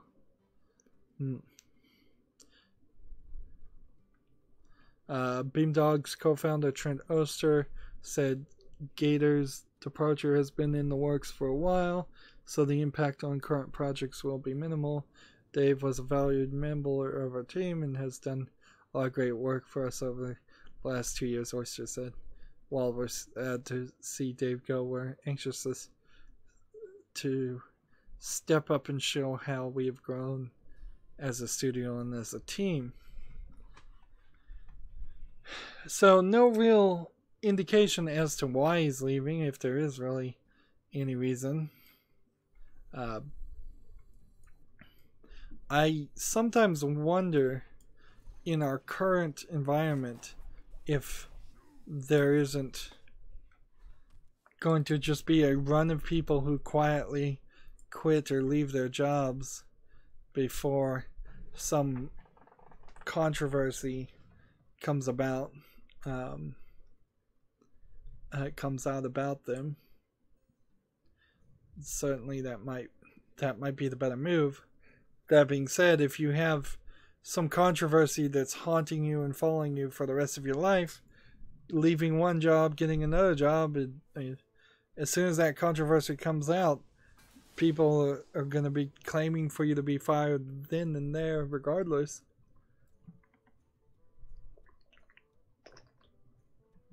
This is more of a political thought, but there's only room for recidivism, sending someone who has done something wrong back into a path of doing something wrong, if they are forever ostracized and society is pushing for them to be constantly fired and completely unemployable for the rest of their life.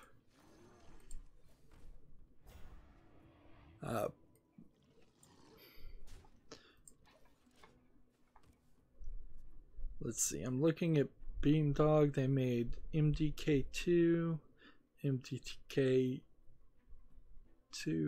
HD. I don't even know what MDK2 is. Baldur's Gate, Baldur's Gate 2, Icewind Dale, Baldur's Gate Siege of Dragonspear, Planescape Torment, Neverwinter Nights in 2017. Neverwinter Nights Enhanced Edition.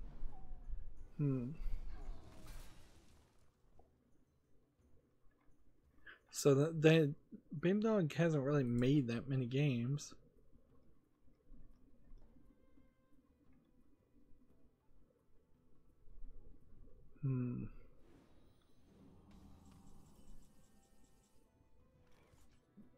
It's Neverwinter Nights is a top-down game that looks like it's something like Diablo based on a Dungeons and Dragons game. Yeah, I just don't think any of these games are for me, and that's why I've never heard of Beamdog. Moving on.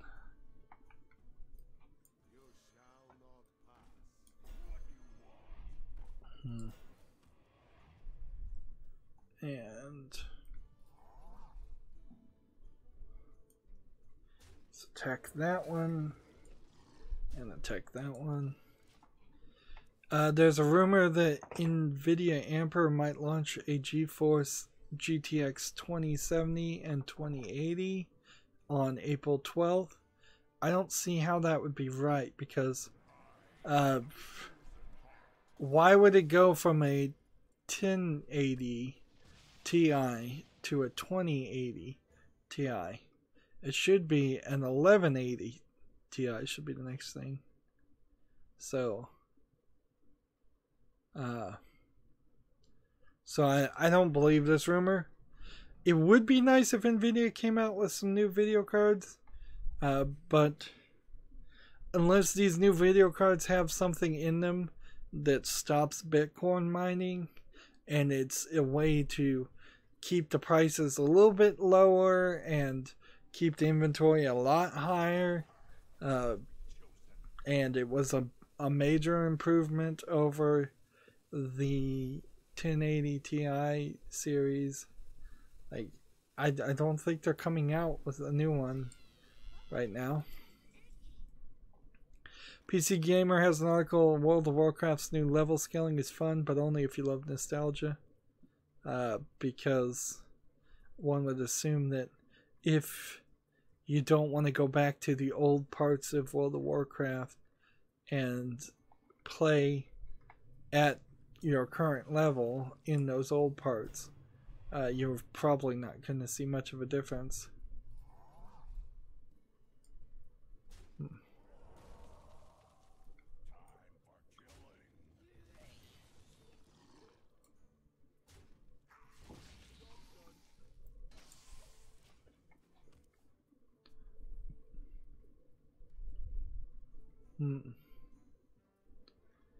Personally, I guess I don't really want to read this article, though. It's like that you can read the article out there if you want to, but since I don't play World of Warcraft, I don't care.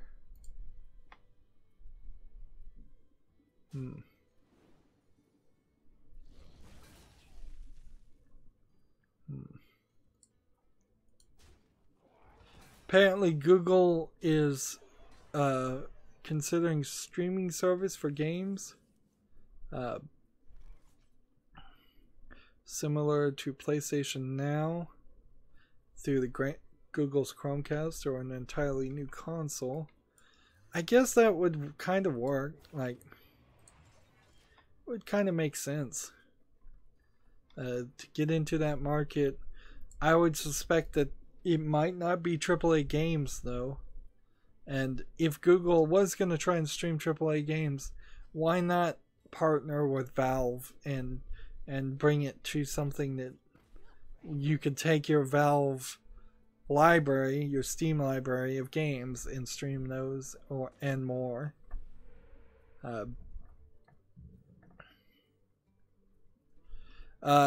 PC Gamer has an article. Metro Exodus will feature a year-long journey across the Russian wilderness. I don't believe it will actually take a year to play the game, though. But I think that's kind of what they had already said anyways, is that Metro Exodus was going to be the first game in the Metro series where you weren't mostly stuck in the tunnels of this world that had been nuked, I think, or radiated, and you were going to come out and look at the monsters on the surface for the first time.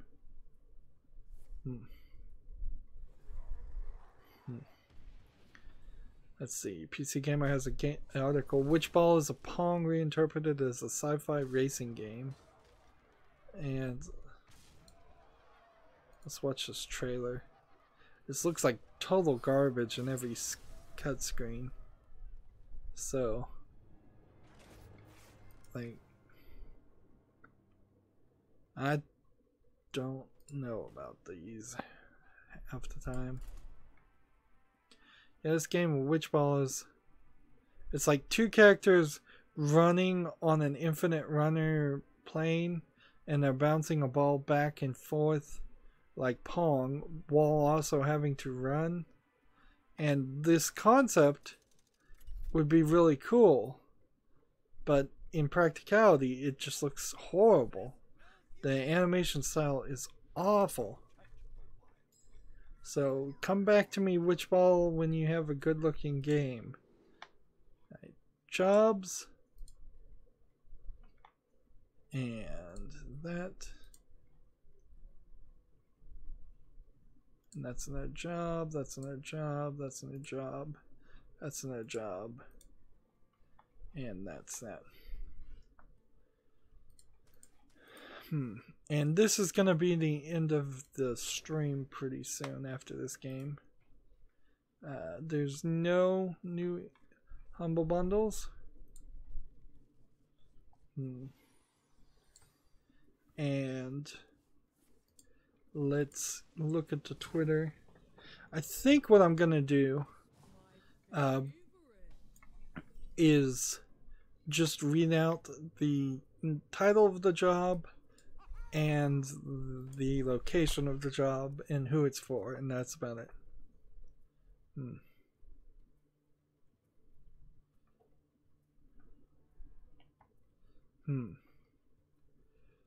here we go. This is the one story I want to talk about, so I want to talk about that last though.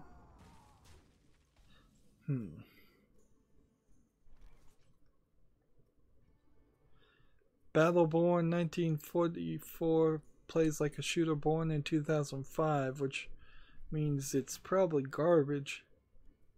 I heard from Jim Sterling that he's currently playing a game that is awful, and so this will be a interesting revelation to see what of the major AAA games is coming out recently and is going to turn out to be horrible.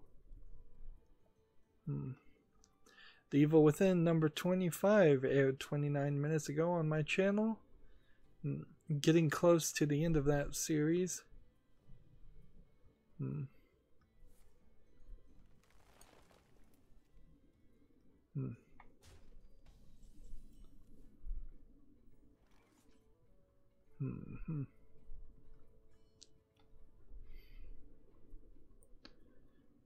VLC 3.0 apparently has been released.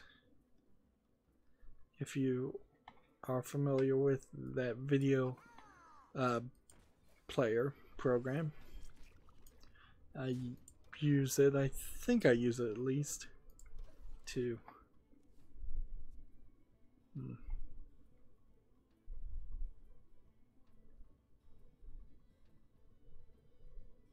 PC Gamer has an article. If you have a high ping, you can pay a subscription fee to lower it.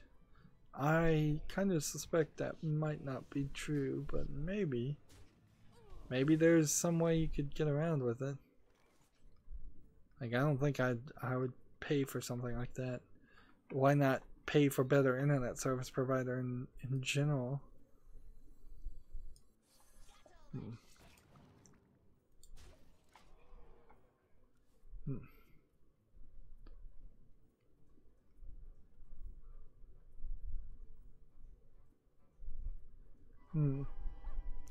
There's another farming simulator game, although this one is tend your crops and the ancient evil that lies beneath in the dark farming simulator called Gleaner Heights. So, if that interests you. Gamasutra, Nintendo is uncertain about the future of the 3DS after the Switch's success. That's a little unsurprising.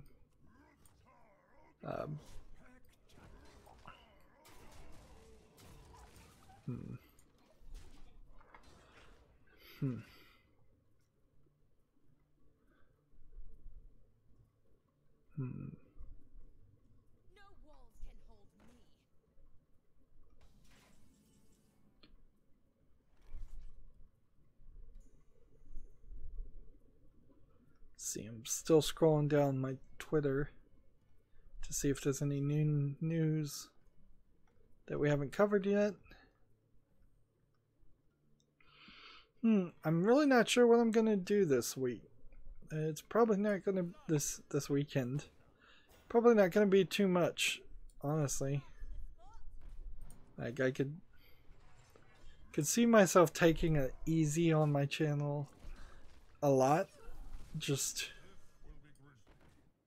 a complete and total I'm trying to adopt a newer, more laid back way of doing things. Well, I'm just kind of sliding into that.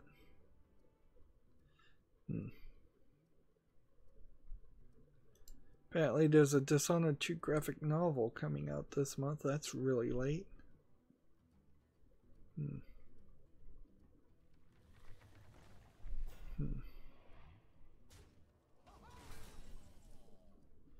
Dying Light is going cheap this weekend.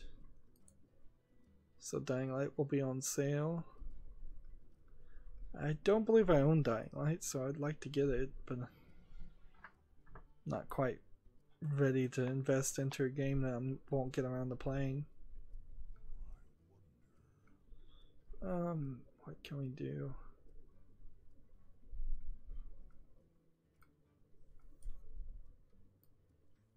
We can do this. This. We can do this. And might as well take less damage by doing that and that.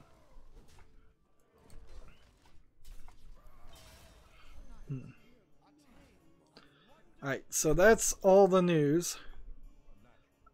So let's go back and just list these jobs. So Amateur Studio is hiring a graphics engineer. Amateur Studios is out of Austin, Texas. They're looking for a mid to senior level graphics engineer to join them. I'd like to probably know what Amateur Studio, Armature Studio does. So let's search this and see if they've actually released any games.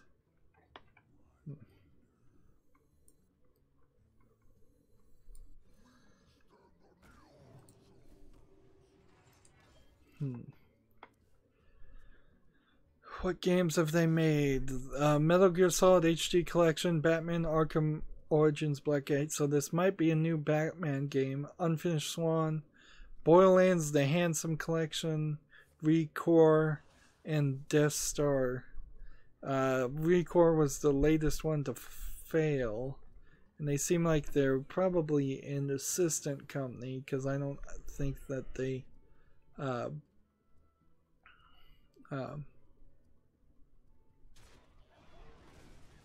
well, they did also the director Mark Pacini and art director Todd Keller and the principal engineer Jack Matthews left a company called Retro Studios that made Metroid Prime 3 Corruption. They could potentially be making the new Metroid Prime game, but the rumor is that that actually is being made by a Korean company, so I would suspect no on that.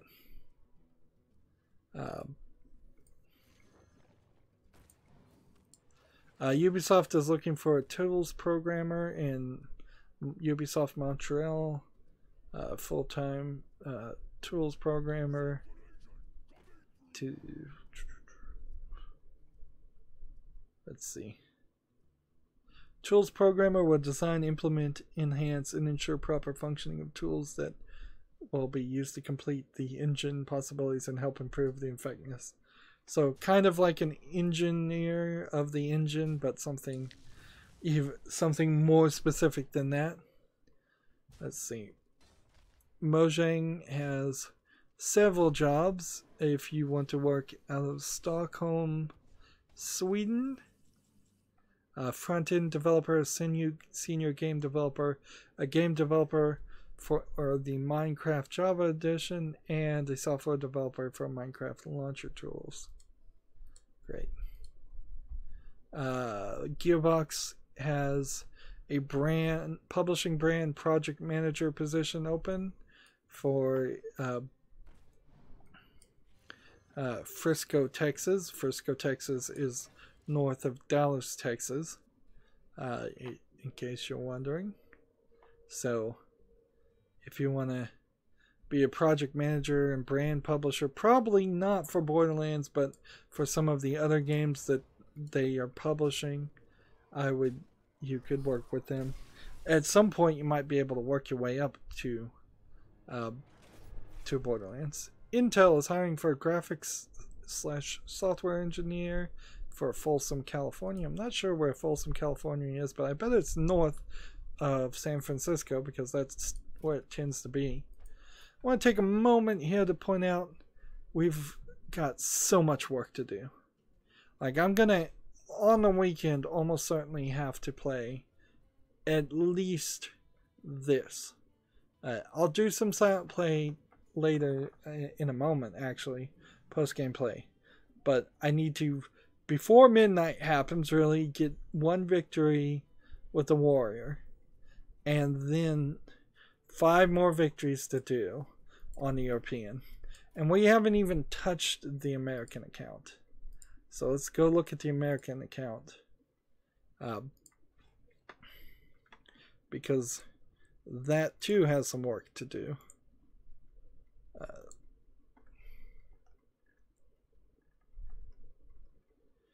And then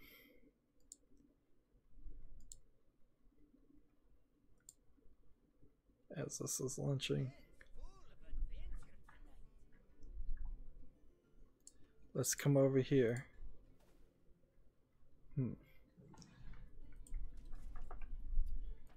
So we have a 40 that we need to trade. So Divine Shield, 5 games with the Paladin or Priest, 30 Murlocs. I can do all of those. That works relatively well. This is the pack from the Tavern Brawl. Let's open this. And it's just 4 common cards and a rare, which I'm sure I have all of those cards. So disenchant all 5 of those cards for 40 dust. Not a great trade-off. So let's look at the recently nerfed cards again. The first one was Creeper. And this is my main account, so there's really no reason why I shouldn't have all of these cards. Let's see.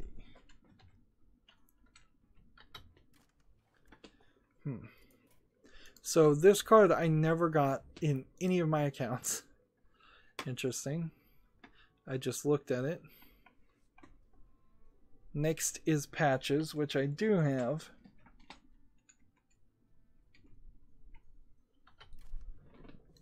But I think I already disenchanted it for 1600 dust.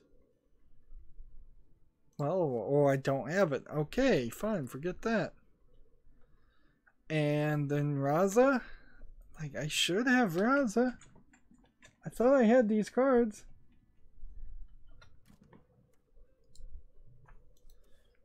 Didn't have that card either. So for me, with the exception of Bone Mare, every other card, I just didn't have them anyways. So disenchant these and disenchant these, and that gets me that. I guess that's all I needed to know there.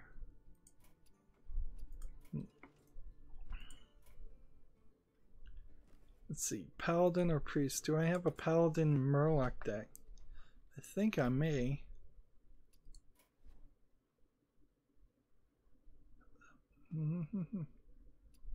May have gotten rid of a Murloc deck, actually. Don't tell me I got rid of both of them. Let's just play wild here. So let's read it.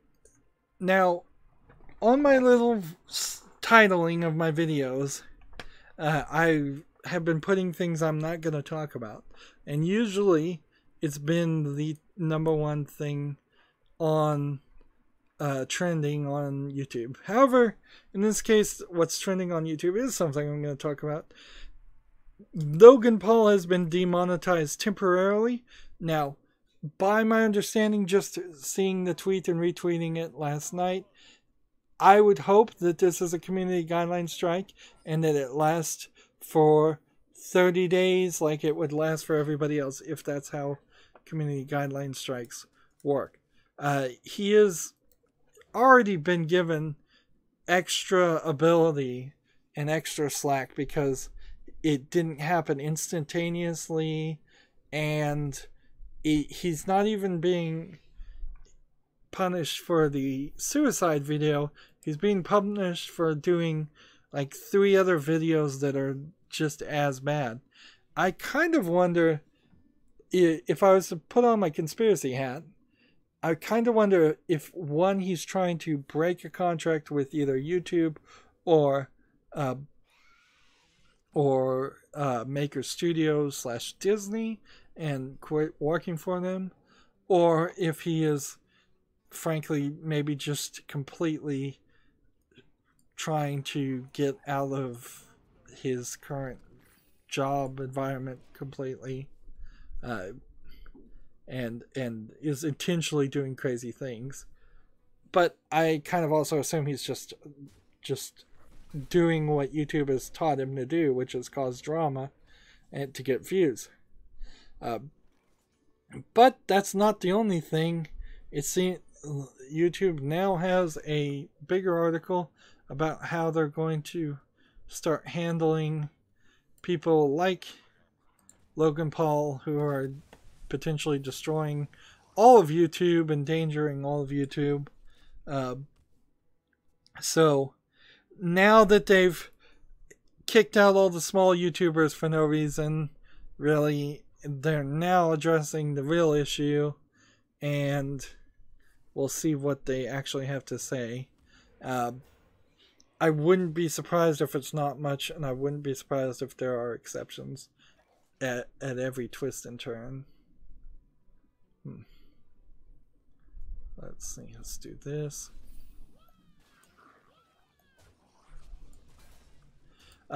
Here's the article. Recently we faced situations where the egregious actions of a handful of YouTubers harmed the reputation of a broader community, creator community among advertisers, the media industry, and most importantly, the general public.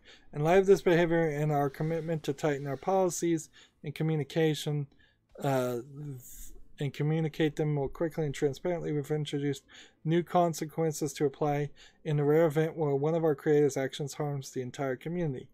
Now, here's part of what my fear is, that this is going to be the beginning of a policy and an idea designed around, if your content gets flagged by the AI as not suitable for advertisers, and then you click let it be reviewed, that there might be a strike system that they implement where if it gets reviewed and confirmed by manual review, that you get some kind of strike, and that means that it will become very dangerous to do anything than the most family friendly thing, which doesn't really work for me because video games with guns get flagged as not advertiser friendly. If people started looking at those and saying, actually, that's correct, video games with guns are not advertiser friendly, then most of my channel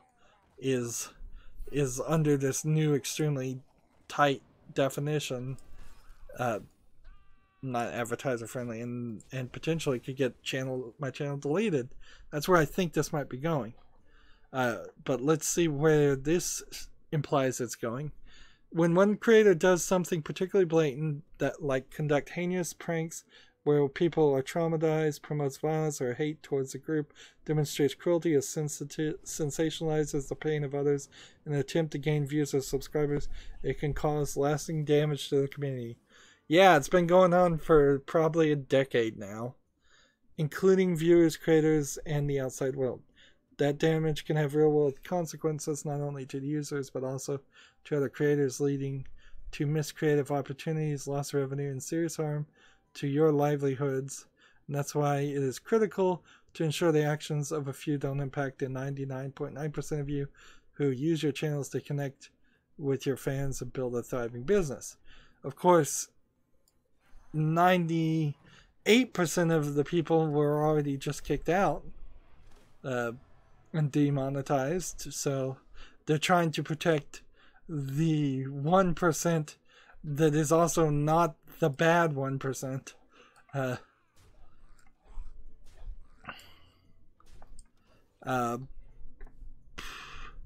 And they're certainly phrasing it as lost revenue for the YouTube creators, which is true, but they're conveniently mentioning that the only reason why they're taking action is because they're losing revenue for themselves too.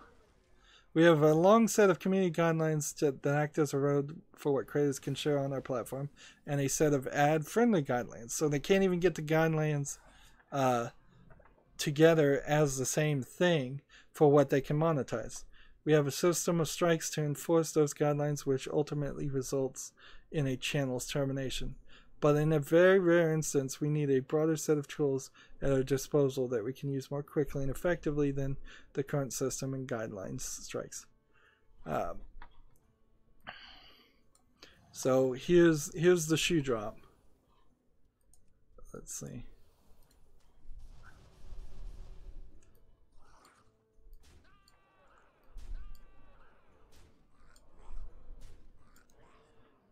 Yeah, that's the shoe drop for the game too.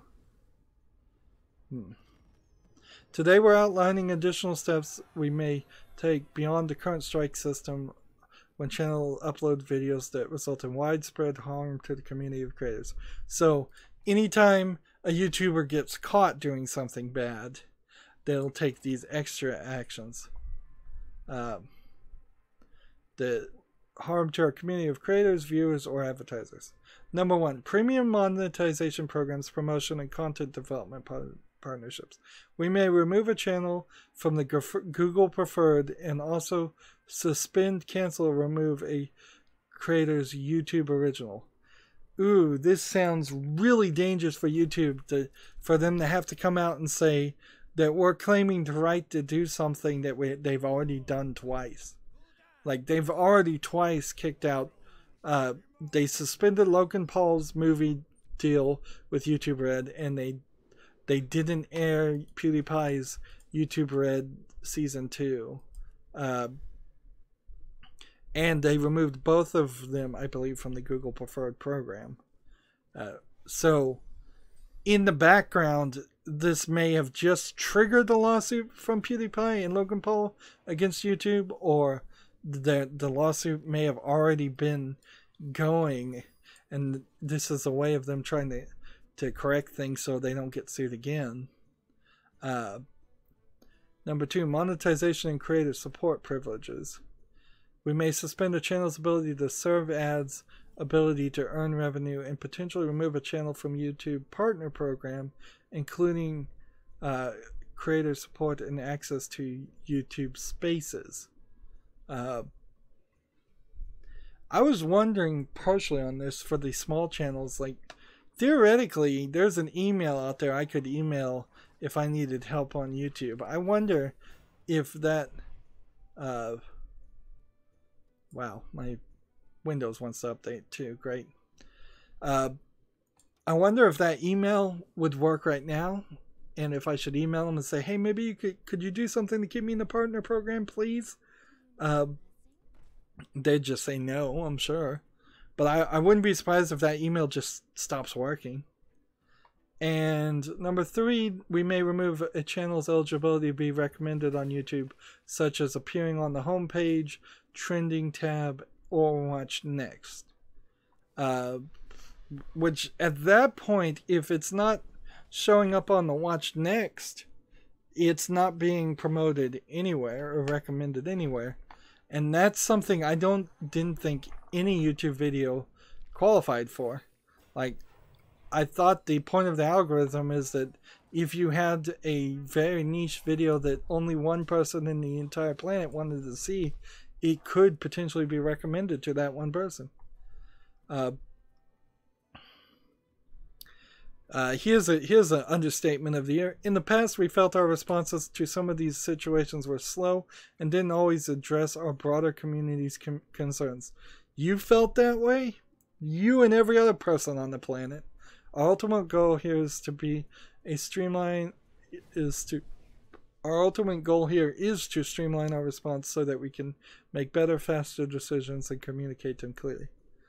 Honestly, it's pretty obvious that I hate Susan Wojcicki as the CEO of YouTube. I think she's making bad mistakes.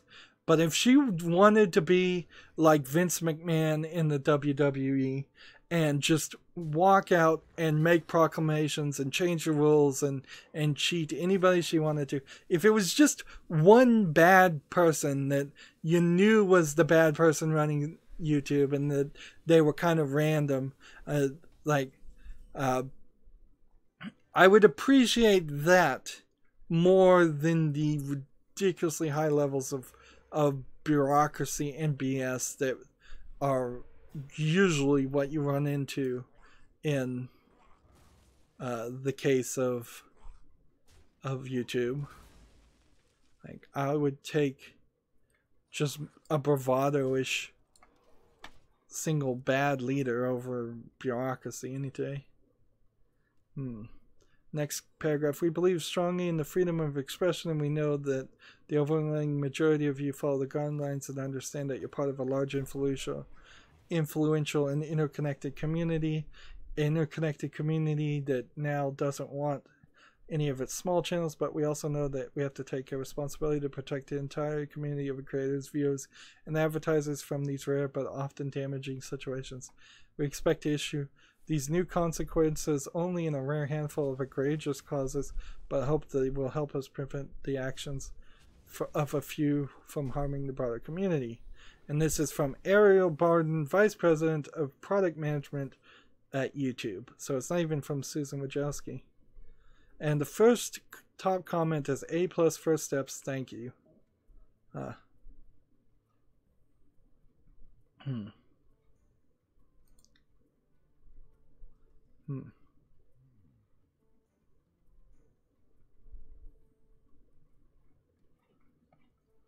And then the second comment is the instant response to this, is that Logan Paul breaks the rules 3 times. YouTube sends him a sternly worded email, and yet this person's small channel, like my small channel, doesn't break any of the rules, and yet it's being punished.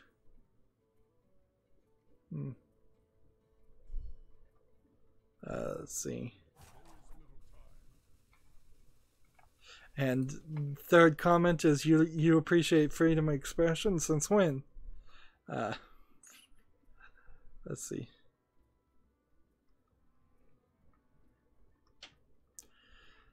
What is really interesting will be the next thing that Logan Paul does, because the thing to question here is, if normally the cycle on YouTube, Logan Paul would make a video and he would complain about YouTube taking all his money away, and he would try to make himself look like the victim, and his fans, who are all his hardcore fans, will probably mostly fall for that, and this will just start yet another cycle of we hate YouTube. I mean, YouTube really can't win.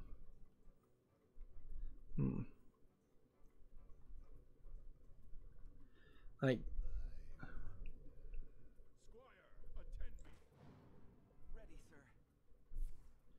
there's like nothing here from what I've heard that says Logan Paul couldn't be remonetized tomorrow, a week from now, 30 days from now would be kind of the appropriate level, in my opinion. Let's see.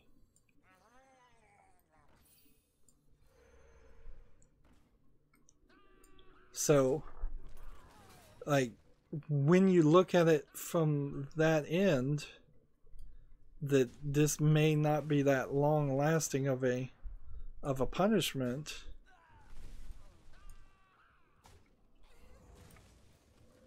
That, who knows? Yeah, I should be able to win next turn, one or the other way. So yeah, it'll be very interesting to see YouTube's next step, if they maintain this punishment for 30 days, which should be the right amount. If they go more than 30 days, then they might as well just kick them off the service completely. I don't think Logan Paul is specifically going to get to Facebook or Twitch either, so I think you're pretty safe kicking him off at this moment. I also kind of wonder if the content that he's been making lately is actually content that was already in development and made before the suicide video, and he's literally just pushing out his already made content because he doesn't want to get rid of it. That would have been an terribly stupid thought, but it seems like whatever he's doing are terribly stupid thoughts.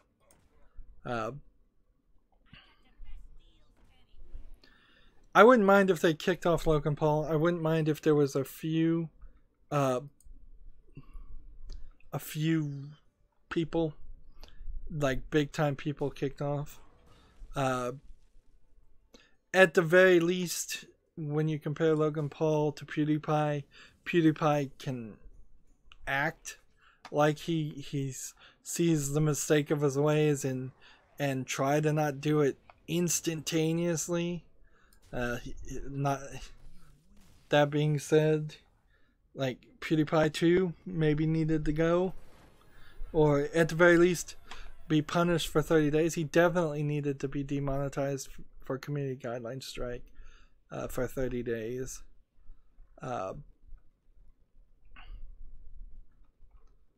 And just there desperately needed to be a fair application of the rules, and it doesn't seem like there it was at all.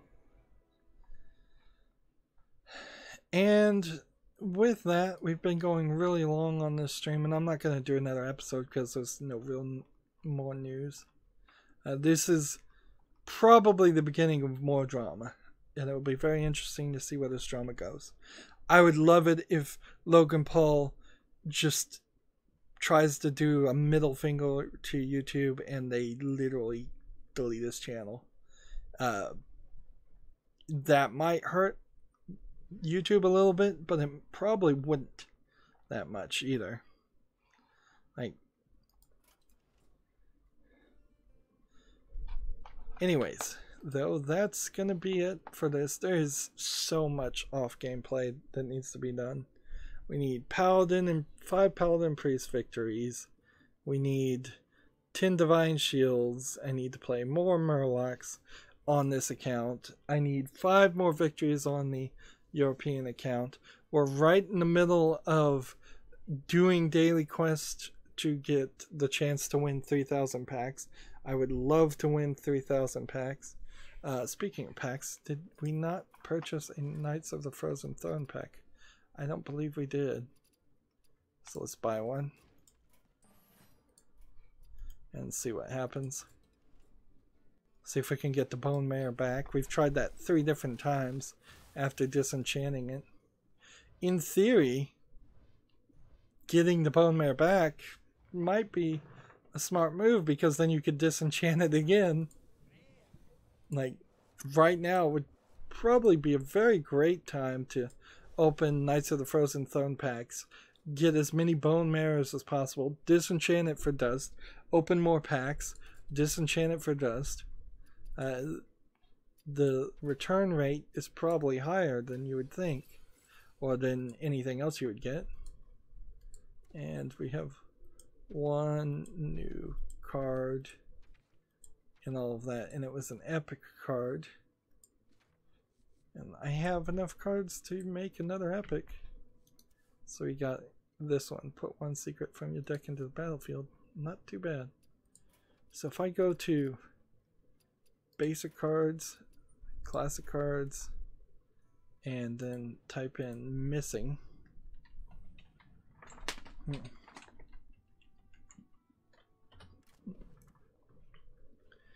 let's see. I have a bunch of legendaries, and this one is missing. That's a legendary. These are missing.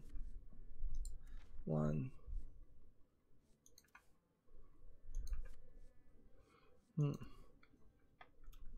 So create that for 400. And the reason I created that is I'm going down this path trying to get as many classic cards left. I need 6 here, 7, 8, 9, 10, 11, and 12. There's only 12 classic cards that I'm missing, and then I will have a complete classic set. which means I probably won't be buying any more classic packs after the next expansion. And I doubt I'll even buy 50 classic packs in the next expansion. But maybe I will, you know? I don't know how that works once you have a complete collection. Do I start getting gold cards more often? Do I get legendaries more often? Or does it all stay the same? Anyways, that's going to be it for this recording. On to the Silent Post Show. As always, I ask you to like, share, subscribe, comment, and watch every second of my videos. All of that helps out. If you want to friend or follow me on basically any social media sites, there's a whole bunch of links down below. If you like what I'm doing and want to support me, gift me a game on Steam. That helps out a lot.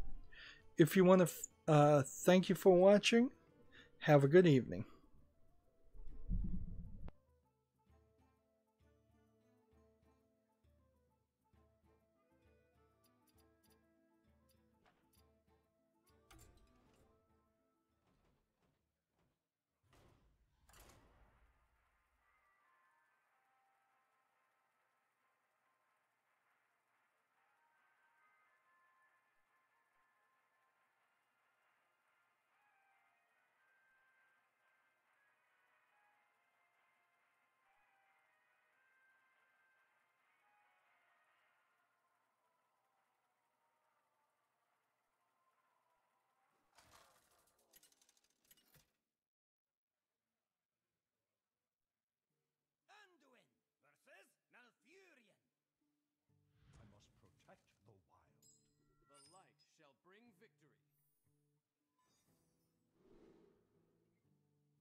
the Frost Wolves.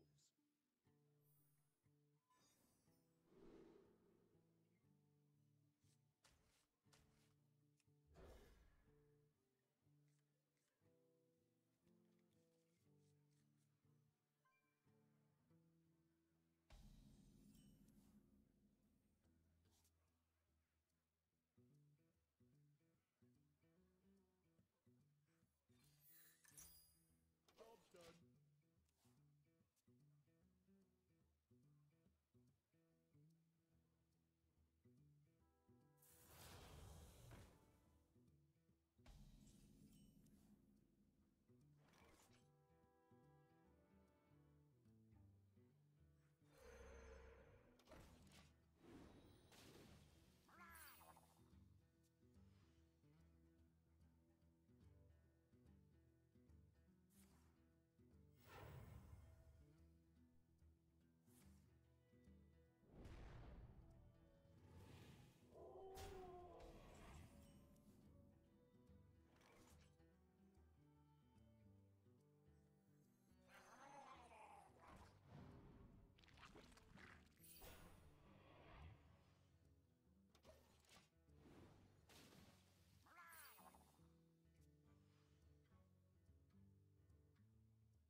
would Uther do?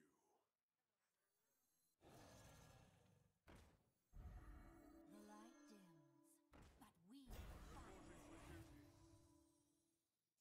Evil will be purged!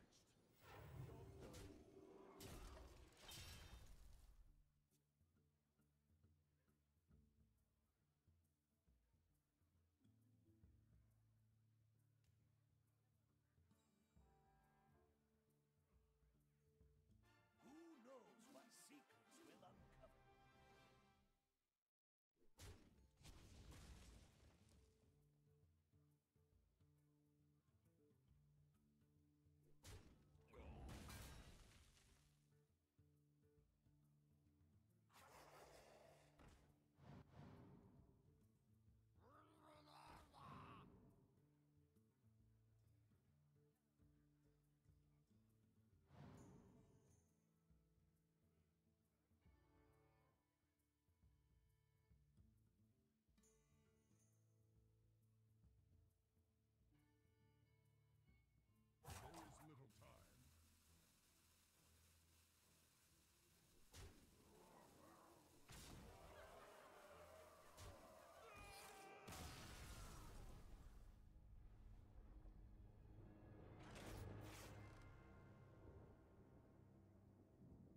would Uther do?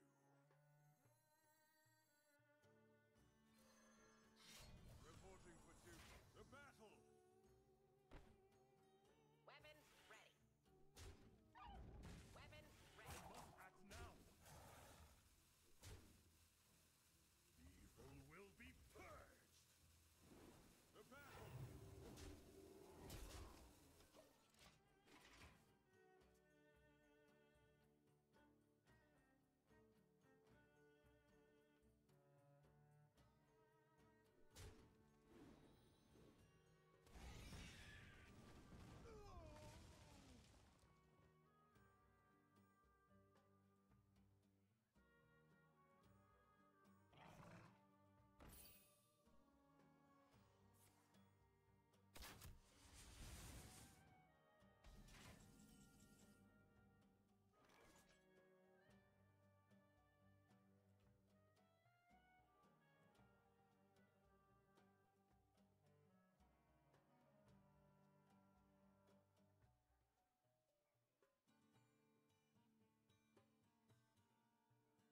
What would Uther do?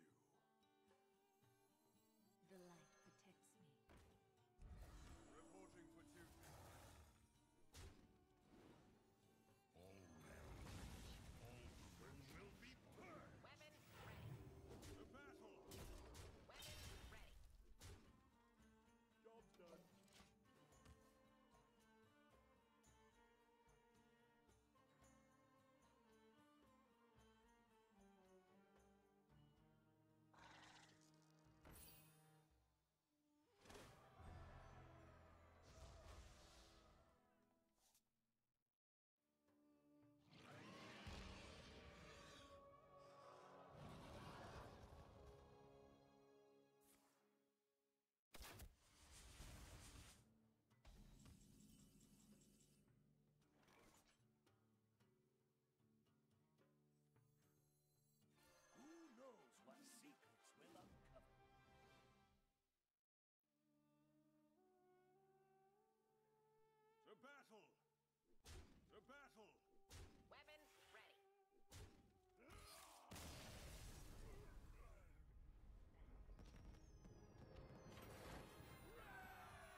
It's all